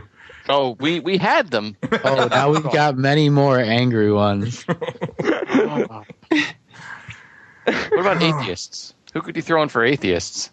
You already did it. You mentioned deities. Yeah. That always offends them. Oh, that they even exist. Okay, I got you. You got them covered. You're All gonna right, tell me that's about God. Slow right now. God. Angelo, save us, please. All right, so I went to the board game thing and I played That's with not my. saving us. No. Oh no, more board games. It's fine. No, people, listeners love the board game stuff. Actually, like They do. It's just it goes over my head every time. But I'm that's sorry, just me. man. There is one we What's can there's that one. What was the name of it that I sent to you that looked Ashes. interesting? It's just Ashes. It's called Ashes. It's beautiful, man. The Yeah. art it's like this stark white box with this almost watercolor, like bright. It's real pretty. Almost looks like a Final Fantasy cover, Yeah, like it in its does. minimalism. And yeah, I looked at it in my comic book store. I was like, this looks really cool. But then, I mean, I think it's like a 2 to 5 player game also. So that was another thing. It's like, oh, I could play this with my girlfriend because she's basically like the only person that I have to play this stuff with. But you know, When it's it says $50. So usually when a box says 2 to 5 players, though, what it really means is 3 or 4 players. Right. So I don't know if it plays well 2 players because I did play. Speaking of that, Is I played it Shadow Ashes Cross Rise Tiger. of the Phoenix? Yes. Yes, that's it. Okay. I played 35 Shadow on Amazon, though. Sorry. Definitely plays best 4 players, but there's only 2 people that are really interested in it, so I end up playing it 2 players a lot, and it works, but it doesn't feel quite as great as it does when there's 4 people playing it. And which game was that? Shadowrun Crossfire. It is a deck building game with permanent RPG style characters, but it doesn't have a campaign. So you just every time you play the game, if you win, you get experience. Oh, I like that. And the games are pretty short. It's like maybe like 30 minutes. But if you win, you get experience, and then you can add perks, and then you can take on harder variations of the core game, which is kind of cool. Yeah, I like and that. it's co-op, so you're not actually competing against people. So that's kind of fun. So I played a couple games of that with one of the new guys from the game group because it's a good, approachable game for people who are like new to like these types of games. And the other guys were playing Power Grid, which is a game I wanted to play, but it's really advanced for somebody who's new to the hobby. So I haven't played it yet. I've always been curious about it, but there will be other times because it is one of the other guys in the group. It is his favorite game. So just like with me, you just have to mention Terra Mystica, and I will have it out of the box. He's with Power Grid. Oh, why don't you live in my city? I'm sorry, man. The other one that we played, because we just had, like, it was 10:30 and the store closes at 12. So we were just like, well, we got time for a couple of fillers. So we tried one that did not stick, which was kind of like a story-making game, because that late at night we were just like, nah, man, we're not feeling the creativity right now. So we played Sushi Go. And there's a new version of Sushi Go out called Sushi Go Party, which I have on order for the next time it's available. It sold out of its first print run almost immediately. Sushi Go is one of the simplest games on the planet. There is a big deck of cards, and that's the version I have, is just like the base Sushi Go. And there are 8 different types of cards. And the idea is you're either collecting a set of these types of cards, or you're getting one and then putting another one on top of it to make it be worth more points, or you're collecting 2 of a kind or 3 of a kind, or you have to have the most of a kind, that kind of thing. There's even one card that isn't worth anything until the end of the game, and if you have the most of it, it's worth 6, and if you have the least, you actually get -6. But the thing that makes this interesting is it's not like drawing or trading. You get a hand of cards, and you only can take one card from that hand of cards, and then you pass your whole hand to the person on your left. And that's called drafting. So the whole game is just drafting. I just heard of this in the last week. It's crazy. Like, it is a really fun, simple, quick, good game. So Sushi Go, the base version that I have, has, like I said, 8 different types of cards. Sushi Go Party supports twice as many players, which this one goes up to 5, I think. Actually, I think Party only goes up to 8 or 9. Maybe it goes up to 10. I'm not sure. I think it goes up to 8. You don't need to keep track of your score on paper. It has a little board. But it has a dozen or so new types of cards to kind of like mess with the game. So I'm pretty excited for that to come in. But Sushi Go always works. It is one of the few games where whenever I pull it out, everybody's like, yeah, we'll play that. And despite the kind of goofy theme to it, which is all these kind of adorable, smiling, cute-ish pieces of sushi on a card, on the cards, everybody likes it. And people will walk by and go, you really playing that? And we'll be like, yeah, sit down. And they'll play it, and it's fun. So that was the board gaming this week. Also, this past week, I had a birthday. Oh, snap. And we know what that means. Yep. It's actually been quite some time since your wife, busted out the big haul of stuff. I guess she was true to her word. She got you the PS4, and then it was like it slowed down for a while. It did. Well, it kind of, the bigger stuff kind of makes that happen. Right. Because you have to budget everything, especially when you have kids and stuff. But I mentioned before that my family are huge Star Wars nerds. My mom especially. And she went shopping for me, and she bought me mostly clothes, but she also bought me a ring. It's this. I don't know if you can see it, but it's basically a really cool ring with like Darth Vader's face on it.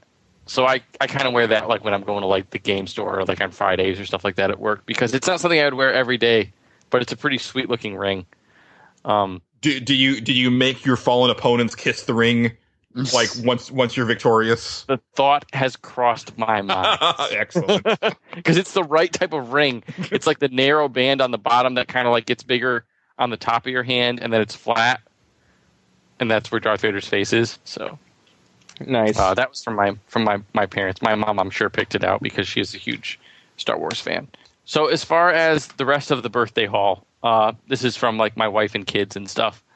I got the first Shadow Hearts game, which I mentioned. Oh! Go on. So I've actually I want to reacquire the Shadow Hearts games. And they're not super expensive, but they're getting there. The first one is not cheap. She said she found a good deal on it, but she won't tell me how much she paid. You don't ask that question. You're just like, wow, that's great. But I love like when stuff like this happens. Like everything's in great shape. It's used because you can't get this new, not without paying a small fortune.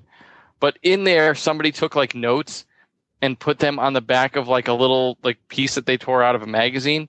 Now, I don't know what it is. I'm not going to figure it out until I get to that part of the game, obviously. And then I'll be like, oh, that's what they wrote down until I solve it for myself.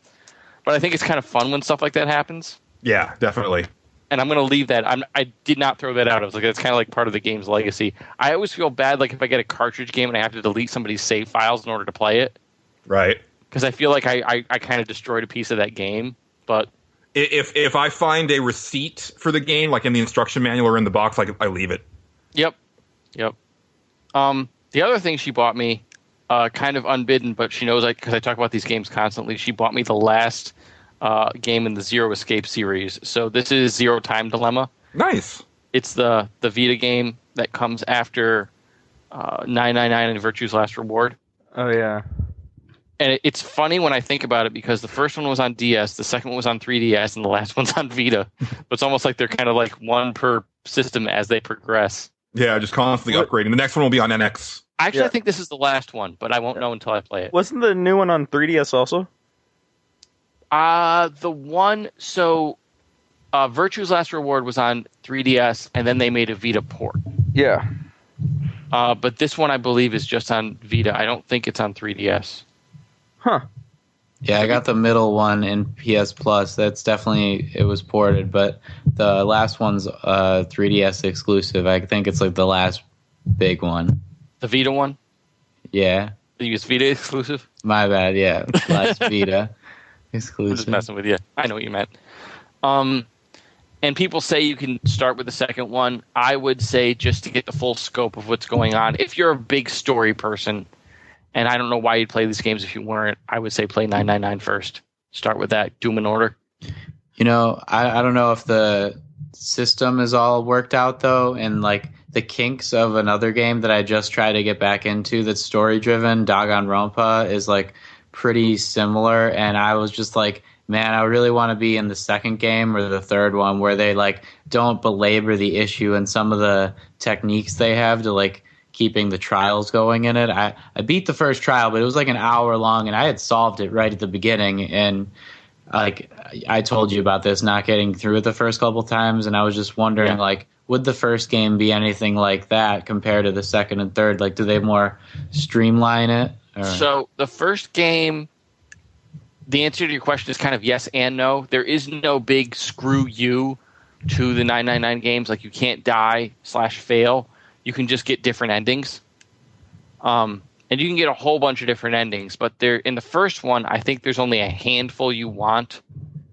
And the final ending is kind of a pain to find because they didn't think out the clever way that they structured the game in Virtue's Last Reward.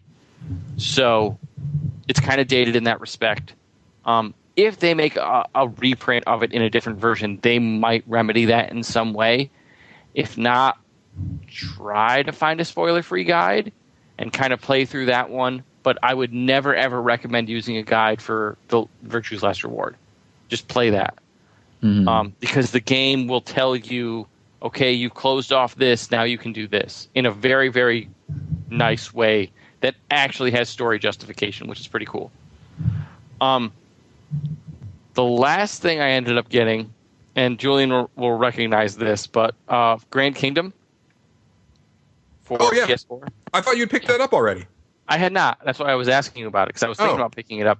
Because I'm looking for like some good games, and I'm definitely saving Zero Time Dilemma for that to play while I am incapacitated, which I will be coming up shortly, because I have to get my tonsils removed as an adult, and that kind of sucks. But so I need like a good story game. I need like a good RPG, like that kind of thing. Ooh, yeah. Divinity. I want to kind of stay away from big 3D swooshy swirly games, because last time I had surgery and I was on the good pain meds, they gave me motion sickness. Right. So these are good picks for that so far. Like Shadow Hearts has like a static background for most of the game. Grand Kingdom isn't very 3D intensive, and Zero Time Dilemma is going to be it's practically a visual novel. So yeah, I good games for that. I played the first few battles of Grand Kingdom, and I like it. Good. It's it's an interesting. It's kind of part Valkyrie profile, part like old school Tales, but turn based. It's interesting. It takes a little bit to wrap your head around the mechanics of the battles, but I like it. And the animation and art is really nice. Oh yeah, it's like almost Vanillaware level. Like it's almost like they looked at Vanillaware and said, "I want to do that," and then tried real hard, and they got real close to it. Like it's missing. So Vanillaware always looks like their stuff is painted, and this doesn't quite have that quality. It looks a little more like cell shaded, which is fine. Yeah. But Angelo, it's really nice. Speaking of Vanillaware, I was on a trip to Decatur and back a week ago to visit my girlfriend's parents, and I got to play a lot more of Muramasa, and I played it a lot because earlier you were talking about all the different games that we were in 2009 saying I'm glad that someone else said this, and I remember last episode you were like, I'm surprised no one said Muramasa, and after playing it I was like, yeah, I could see how like this is like the best 2D side scroller that came out that year, and it's got great mechanics and stuff like that. It did get a little repetitive for me. I had to put it down, but like I only wanted to play it in short bursts anyway as a handheld game. But I had so much fun collecting new blades and unlocking new areas that I'm gonna have to go back and beat that. Yeah, it's a good one. This, however, my wife got me the limited edition of this. I've got that too. Yeah. Yeah, it's real nice. It has like that art book is gorgeous. It's got like the silver trimmed pages and nice. They did a really good job with that, especially considering the price they were asking for it. Yeah, it was surprisingly. It was a full box for not normal collector prices. Mm-hmm. And it's not as big as my other collector boxes. Like it fits on the shelf with my other PS4 games, which is really cool. Yeah. So I think they did a good job with that one. I mean, I love my collector's edition for Odin Sphere, but that box is a behemoth, and so is the one for what was the Final Fantasy one I picked up for PS4? Final Fantasy Type 0. Yeah. Like that box is way too big for what's in it, but they packed everything in there. It fits nice and tight, and it's on the shelf with everything else, so that's kind of nice. That's kind of it for me. Cool. Mm-hmm. Well, Patrick, anything else besides Overwatch? Well, I mean, there's one cool thing to talk about with Overwatch that I didn't get to talk about that I need to talk about, and it's like not that long. But since you brought it up, there's a bunch of Overwatch shorts that if you don't even have the game, you can watch that are on YouTube, and they're on the level of Pixar quality, and you need to see them, like now. I saw a link for a Bastion one that just came out, and it's one of the best ones. It's really funny. Yeah, what? Oh, I'm just saying they kind of remind me of those old Team Fortress 2 things where like they had like an introduction to this character with all of them. Mm-hmm. Like I remember the spy really well, where like the spy is just explaining how the other team's spy can be anyone, and then like they just get tricked into this guy just murdering all of them and don't even realize it. It was pretty funny.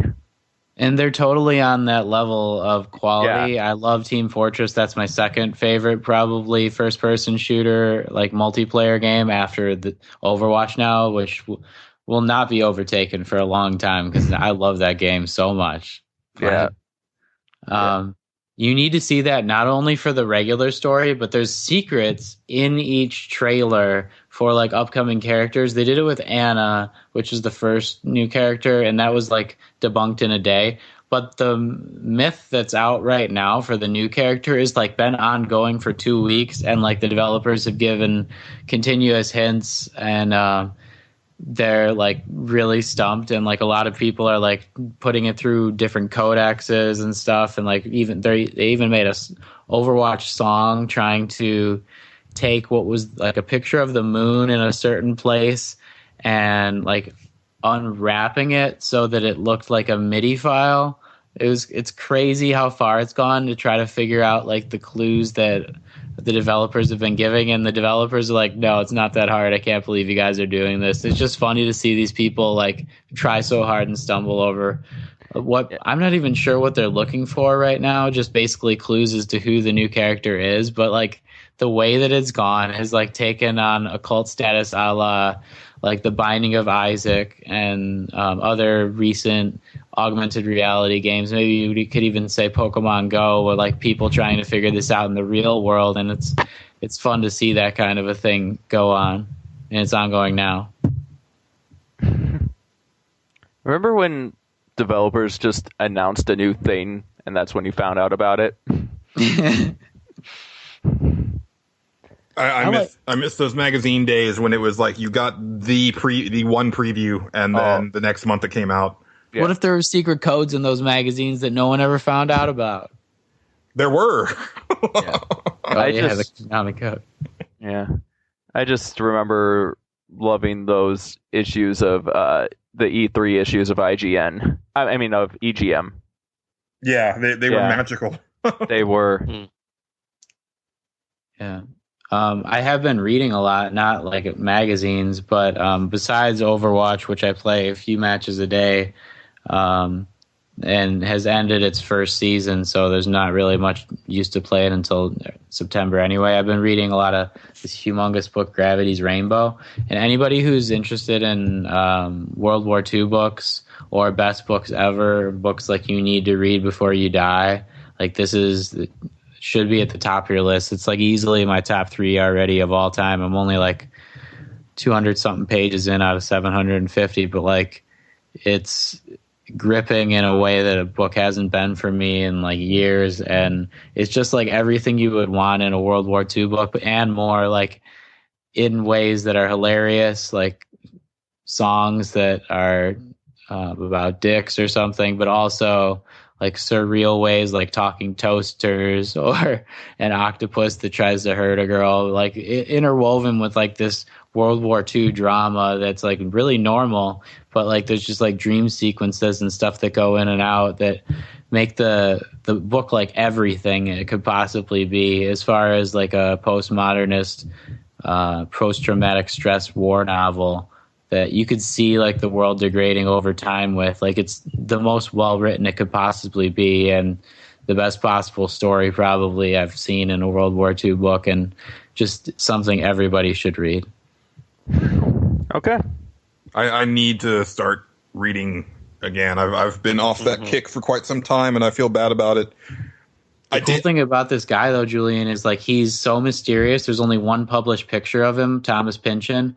A movie just came out called Inherent Vice, and you may have seen that on HBO Go or something. If you have it, you could watch it and should watch it. It's got Joaquin Phoenix in it. It's about a 70s private eye who's like a stoner as well, and like a bunch of hallucinatory things happen to him while he's solving a case. But like the whole story and mythos behind the character, the author, are something that you should definitely look into if you're looking to get into like one author or something like that. He's one of the best you could get into.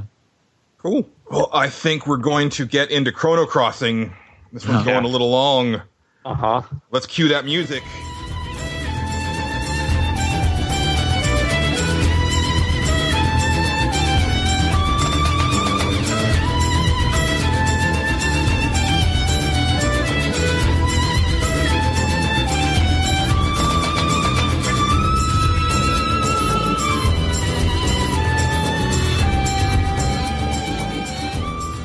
And we're going to keep this one tight. We're going to try to anyway, because I think that this might be the first time on Nerds Without Pants that at least 2 of the hosts have the same selection.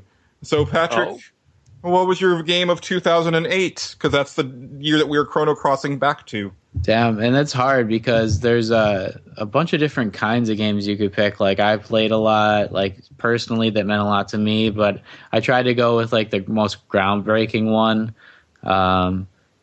And I thought like changing in terms of genre, even though there's changing in terms of plot with BioShock that I kind of wanted to pick. I went with Little Big BioShock was in Planet. 2008. Yeah, that was 2007. It was on PS3 in 2008. But Oh, yeah, that was what it was. Oh, good then. I I'm almost glad I made didn't that pick mistake too, dude.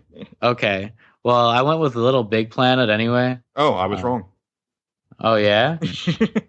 I wonder what you thought I picked. But I thought that was like not only one that I spent a lot of time with all my friends who don't even play video games, and like made them want to play video games, and they would just like be shouting out in the dorms in college, like, I want to play Sackman. And they would be really drunk and funny.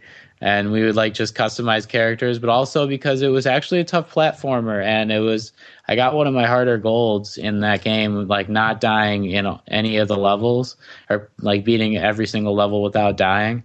That was really hard to get, and I never ended up making like the customized levels to get the last gold trophy and get a platinum in it. But like, I did so much in that game, and I played so many other people's levels and rated them and like made comments over them. It like just really felt like a community for the first time in that kind of a game, as well as like being able to just endlessly customize your own character. And I did want to take that to the next level and get like plushies of the like great costumes that I made, but I've made so many and got to save them all. I could go back in at any time and like look at these just like outlandish costumes that I never would have thought would be that customizable with a game like that. Just like collecting bubbles that have different pieces of fabrics inside of them. And I'm no designer or anything like that, but I had fun thinking I could actually create characters out of it. Yeah, I'm surprised that Sackboy didn't become more of a thing. Like, you know, maybe not quite a mascot, but I'm surprised I didn't see him in other places because he was so iconic there for a little bit, and then he kind of just went away. I don't know. I have not played any of the Little Big Planet games, like not even like Jump 1. Like I've Man, that's great for like up to 4 people with a girlfriend. Amazing. Yeah. Yeah, I really wanted to like that game. I thought I'd love it, but then I just couldn't stand the physics in those games. That was really what was hard. And what made that gold trophy I'm talking about even harder. It's so floaty. But it was, if once you got past that and you just liked like the crazy deaths of it, like they were just so funny sometimes you had to laugh. You were fine. Yeah. And it's just so darn charming. It's the British narrator. Patrick, I'm shocked. No, honestly. the greatest narrator is Stanley Parable. Let's be honest here. Yeah. I'm legitimately shocked that you didn't pick Metal Gear Solid 4, which is my selection. Yeah, I was thinking about that. I'm glad you picked it. Yeah, and I got to say real quick before I talk about it, I love our listeners who submit to stage select and Chrono Crossing, because 2008 was a really big year. 2007 and 8 are combined like 2 of my favorite years of all time in video games, and I'm so happy that I get to pick my game that was 2008, but I still get to talk about all the other games that I wish I could pick because they all got picked by other people. Yeah. But no, Metal Gear Solid 4 is my favorite of the Metal Gear games. It's amazing. Because it did such an amazing job for me of tying everything together in a way that was satisfying. Mm-hmm. And I really loved like the older Snake. Graphically, it's still one of the best looking games. Like even compared to like games that are out now, like Metal Gear Solid 4 is just this tour de force. Yeah. And then just it was funny because I was listening to the Giant Bomb cast Game of the Year deliberations for this year, and it was going back and forth between Metal Gear Solid 4 and GTA 4. It was basically just between those two, and they were talking about all the big moments in MGS 4. And I was like, yeah, like those moments I still remember so well. And I got to say, and we'll probably do this at some point as far as like games that make us cry. And I guess I'm sounding like a big wuss here because I already talked about a game that made me cry.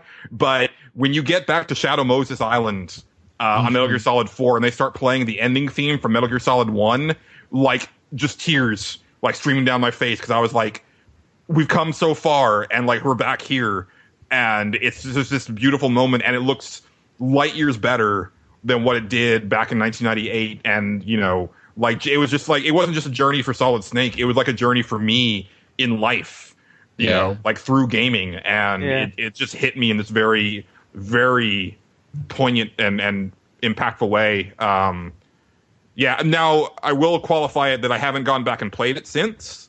Me neither. That's the thing. But the thing is that I haven't played a lot of these games since, because I usually don't play games a second time. So I can't really hold that against it, because as we get further back, like especially during the 2000s, it's like, and also most of the 90s, it's a one and done situation, because I was always on to the next thing. Yeah. So right, I was like that mostly for everything too. I mean, I did keep coming back with Little Big Planet because of that replayability, though. That's what kind of set it apart for me. But Metal Gear was definitely the best story of that year, and one that was like actually like changing the way that stories were told in a lot of ways. It's just like something that I really wish they could keep doing. And yeah, I'm glad you picked it. Yeah, I just wish that they didn't blink at the end with the ending. Like I wish that it was a true ending of Solid Snake's story, and that they didn't push out right at the very last second. Like, yeah, you could tell they wanted to. That game needs to be 30 seconds shorter, and I'd be so happy. More like 2 hours shorter. No, man. With the last cutscenes. I like all the last cutscenes. Again, with the exception of like the cemetery scene, which you know, they throw in, they bring a character back that does not need to be brought back. Yes, and then that's my issue but that's every Metal Gear game ever. No, but this was like egregious. This was like, this was absurd even by Metal Gear standards. Yeah. Oh, okay. All right, like, and I can't believe I'm saying that, because too absurd by Metal Gear standards is like saying Mario has too much story. Right. Okay. Casey, how about you? What was your pick for 2008? Fallout 3. Excellent. Yeah, that's one that I'm surprised didn't come up like multiple times. Like I think you were the only person that submitted it, and that shocked me. No, that was absolutely on my short list. Yeah, but I was just at that game came out at the right time for me, because I was a teenager then. Like, I was trying to make what games I had last, because I couldn't afford that many. I didn't have much money, and that one will last you. Yeah, like that's part of why I got so attached to BioWare games, because like you can replay these games so many times and it'll be different every time. So like I was just replaying those all the time, and like that's part of why I'm so attached to Mass Effect. But then Fallout 3 comes out, and it's like, you don't need to replay this game to make it last forever. It just lasts forever. And I just like, I really love the idea of post-apocalyptic stories, and that was the first one that I experienced, at least, where I was like, this just clicks for me. Everything about this clicks for me. I love the lore to this world. I just love finding all these little secrets. Like, one thing that just stood out to me was I find a drive-in theater, and I'm just like, okay, this is pointless in every single way, but I love it. Like, there's no reason this should exist, but I'm so glad it does exist. And I really loved whenever I discover a new vault. That was my favorite part of the game. Like, just stumble into one, see why no one's alive in there, how everything went wrong, what experiment they did, and it was just, this is glorious. And I didn't really feel New Vegas as much as I did 3, because I like the idea of Washington, D.C. after a nuke more than the Nevada, which in some areas, like, I've gone on vacation to Nevada a lot of times, and I thought, this isn't Nevada after it got hit by a nuke. This is Nevada. Right. Yeah. And like, it's already kind of desolate. Yes. Isn't that where the Badlands are? Yeah. I mean, they're called Badlands for a reason. There's a reason I don't go on vacation there anymore. It's a miserable place. Like, unless you're going to Vegas, I can't imagine a reason to go to that state. And then like Fallout 4, it's like, yeah, Boston's a great idea for a city, and I love that they turned Fenway Park into a city. But then I look at every time I level up, and I'm thinking, okay, I pick one perk to level up. There's no stat building. There's no my options are this limited.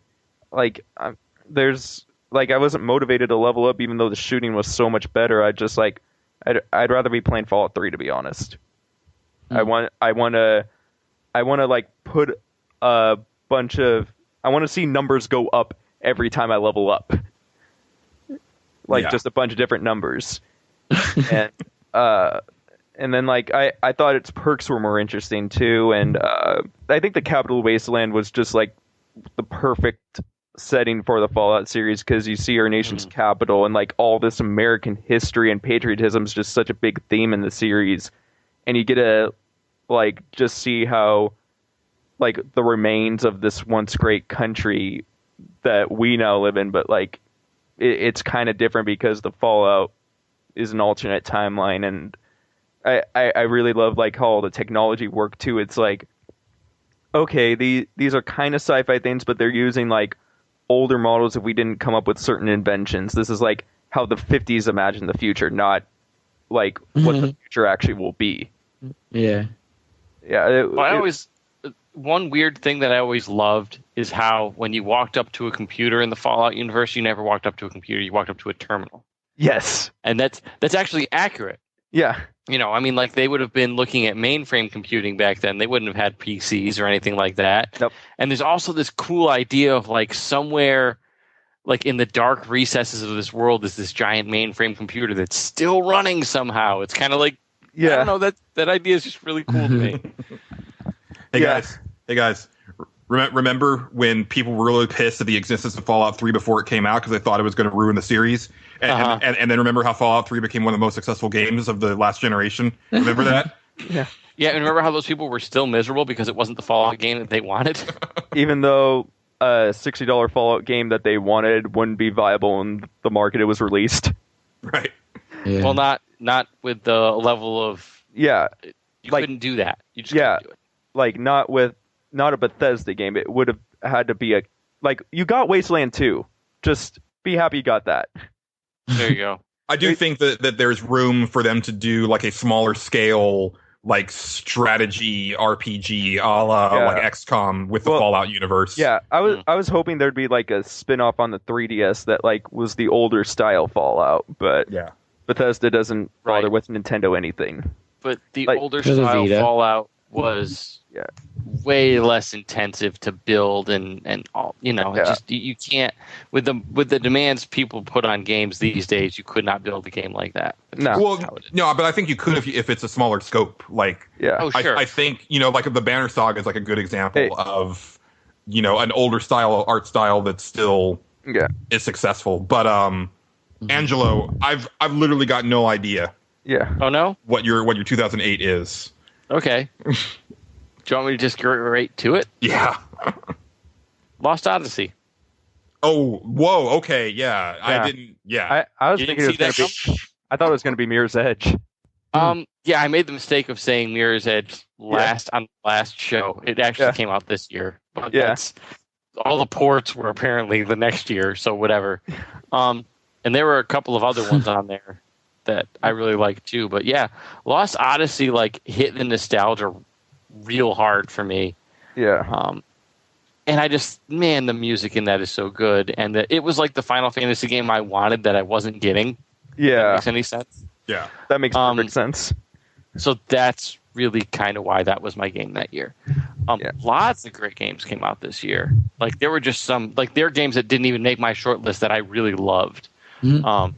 And Fallout 3, like I said, made the short list along with a few other ones, but it was just, that was the one that like I replayed that intro so many times to show people like, you need to see this. Like, oh man, and then it does all this crazy stuff, and then look, it's an RPG. It does like the old Final Fantasy thing. We now play the movie, which is really cool. I only put in about 10 hours in it, but I really did like it. I liked the little story bits where you'd pick up his history, and they were all done like short story style with just text. Like I thought that was really well done. And some people couldn't stand that, but I absolutely love that. And some of the music, some of the best music played during those sequences too. Yeah. Yeah. So I heard like during battle scenes, the guy's just like playing with his hair the whole time, like while you're picking commands. He's just like swooping it the whole time or something like that. I don't remember that, to be honest with you. Yeah. I Patricked this game, by the way. Oh, it can't be on your list. I am at, yes, it can. I am at the last level, like, just I can't do it. It's like I didn't want this to end. I went back into that game world and ran around and found like everything I possibly could to do. Yeah. See, And I was hard like, I can't. I legitimately Patrick this game, which I don't do. That's not Yeah. like It's a thing now. it is. It is a thing for us. But the funny thing is I can't think of any other game that I've really Patricked like this. So. Well, if you liked the battle system on there, Angelo, you'll love your birthday gift, Shadow Hearts. Shadow Hearts, yeah. That was one of the things I saw about it, and I was like, oh, that kind of reminds me of Lost Odyssey. So Yeah, excellent. I did not see that coming. What you said you didn't really have a guess, huh? Yeah, the only one that I would have guessed, and I don't even know if you played it, and I think that you've talked enough yang about the developer that I don't think it would be, which will come up in a second, but it's Fable 2. No, I didn't play that. Yeah, I thought maybe you would have guessed Tales of Vesperia. But I also think that's JD's pick for sure if he was on here. But, right. Yeah. That was another big game that I played that came out that year. All right, so on Twitter, we only got one entry. That's from our buddy Transmet, but he's on Twitter at PK Becker. He says, I wrote Castlevania Order of Ecclesia in my notes. I'm not sure if that's right, though. I went ahead and checked it out, Transmet. You are right. That came out that year. Yep.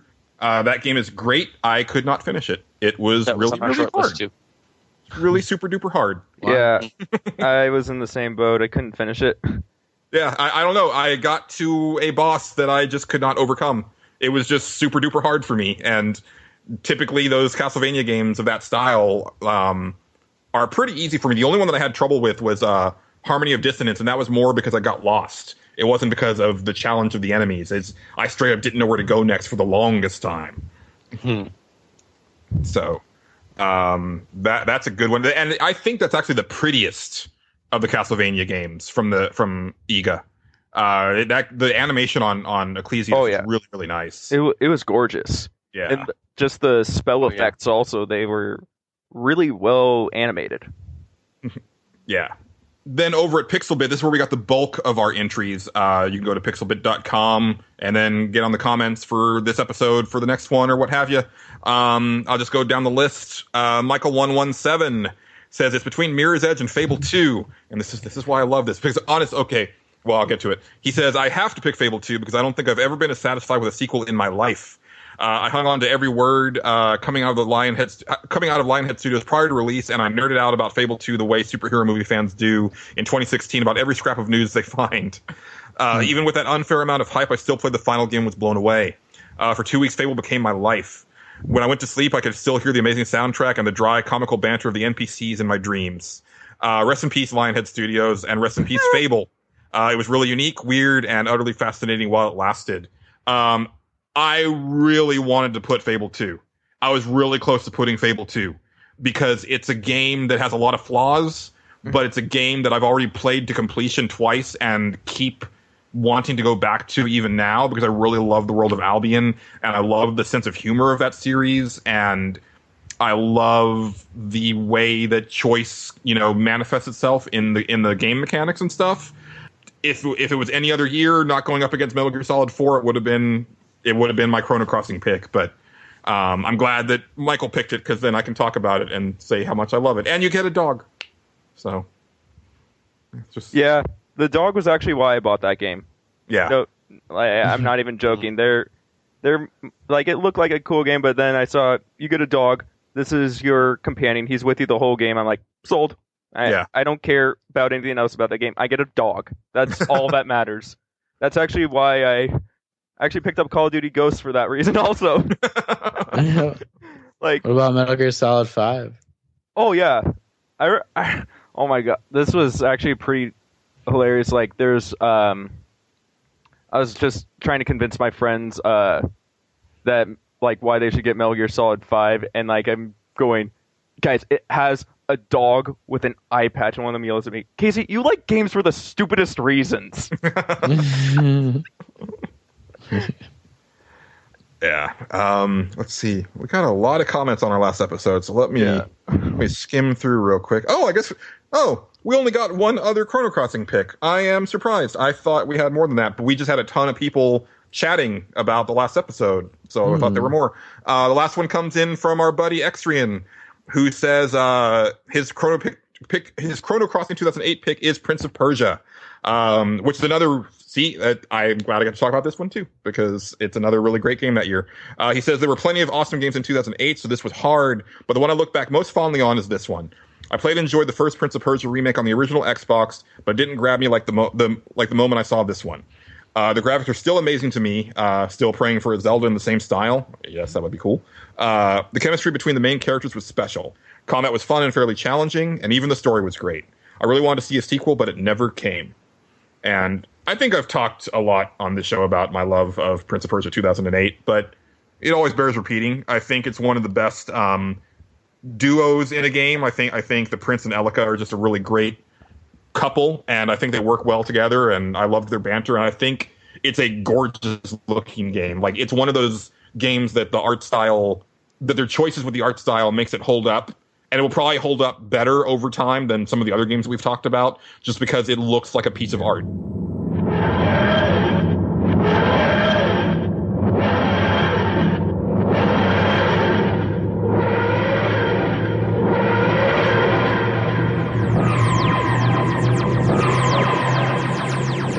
Yeah, that's Chrono Crossing 2008, y'all. Nice. Good year. Very good year. Yeah. I'm surprised by a couple of things. Like, I usually am, though. It's like Tales of Vesperia didn't make anybody's cut. Yeah, I think it's just we didn't get as many people contributing, and I'm surprised about that. Yeah. There's the second Tales of Symphonia. This right? was also Wasn't that the game Vesperia. terrible, though? yeah. Or yeah. I thought there was Dawn of the New World. Oh, Yeah. Tales one of my Symphonia. biggest gaming disappointments came out this year, which was Ninja Gaiden 2. Aw. Made me very sad. At least the Oh. site I also was fun. didn't finish that game, but for completely different reasons. Yeah, you're not Patrick if you just like decide you don't want to finish it because it's not making you happy. That's an entirely bad. different thing. Yeah, that's different. At least the scythe was a ton of fun in that game. Like, yeah. Well, that was. Yeah. Well, didn't they put the scythe in the first one? I didn't get that far in Ninja Gaiden 1 because that was a really hard game, and I It wasn't was real hard. I wasn't as good at video games when I played that. Yeah, I've beaten that game a few times, but Yeah. Ninja Gaiden 2, like Ninja Gaiden 1, I thought was way more fair. Ninja Gaiden 2 just sucked. I heard it had an awful camera. Oh wait, I remember it's awful camera. To be fair, they Yeah. both kind of had an awful camera. Yeah. But Ninja Gaiden 2 had really, really cheap garbage bosses and really, really cheap garbage enemy placement. That the first game had some issues with, but it was not nearly as consistent with. Yeah. So, Yeah. You know, one that has perfect enemy placement that came out that year that I really wanted to say, but I just couldn't put a little 2D tower defense game on there was Pixel Junk Monsters. It was my favorite Pixel Junk game in the whole series, and I don't even really like tower defense games, but I played that game for like 50 to 100 hours. Wow. With a friend, just getting all the achievements, and there's still one I couldn't get, but I had to shake more trees. You know what? You know what really surprises me though? No one picked Persona 4. I feel like that game dominates 2008 Game of the Year lists. But that came out that year? Yeah, that's the PS2 version where you can only be the main character, and I was like, that's not really the version I played though. Like the Vita version where you have the whole party and there's like an extra. I thought you could be the main. I thought you could control all the characters in the PS2 version. Not in the original. Oh, I thought that was only Persona 3. Oh, maybe. No, it was 4 I thought it was 4 too. Yeah. It was. I have both. Okay, yeah, and I never played the original version, but like, definitely that's the best like game. If like that would be the PS Vita version because that was so good. Yeah, yes, we know Patrick. I know. I have to stop. he's just basking in the Persona 4 golden. We have to stop. We do have to stop. we will be Chrono Crossing back to 2007 the next time that we do this, but you have an extra 2 weeks to think about it because our next immediate episode is going to be all dedicated to the PlayStation 1 or the PSX if you like to be nasty. But if you want to contribute to that, I do want to get some listener input as far as PlayStation 1 memories, favorite PlayStation 1 games, anecdotes, things of that nature. We're going to have friend of the show, John Golson, on for that one because he and I both worked in video game retail around that time, and we are uniquely equipped to be able to pull obscure PlayStation 1 games out of our back pocket because we just know them, and that's a lot of fun. So if you want to contribute to that, you can always hit us up on Twitter at NWPcast. Or in the comments section at pixelbit.com. But then, of course, we'll also be doing Chrono Crossing 2007 on episode 97. Funny how that works. So, yeah. That's going to do it for Chrono Crossing.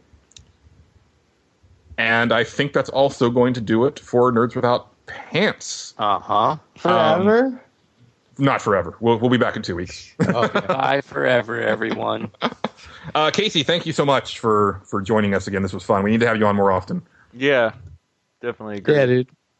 Yeah. We'll actually be having guests for a little chunk of time here because we'll have John next episode, and I think we're going to try to get those rascals from the TNB podcast on here pretty soon, and still trying to line up my mystery guest. So, we'll see. And then we've got a big thing set up for episode 100. So lots to look forward to on Nerds Without Pants. Thank you, as always, to everybody who listens and tweets and comments and rates and reviews us. We appreciate it all. It makes us feel really good. Feel a real groundswell of support for the show lately, and it tickles my heartstrings. That's a mixed metaphor, but you know what I mean. Anyway, we need to land the plane on this. So as always, for myself, Patrick, Angelo, and a special thanks to Casey. Thanks for listening, and keep it pantsless, Internet. Goodbye.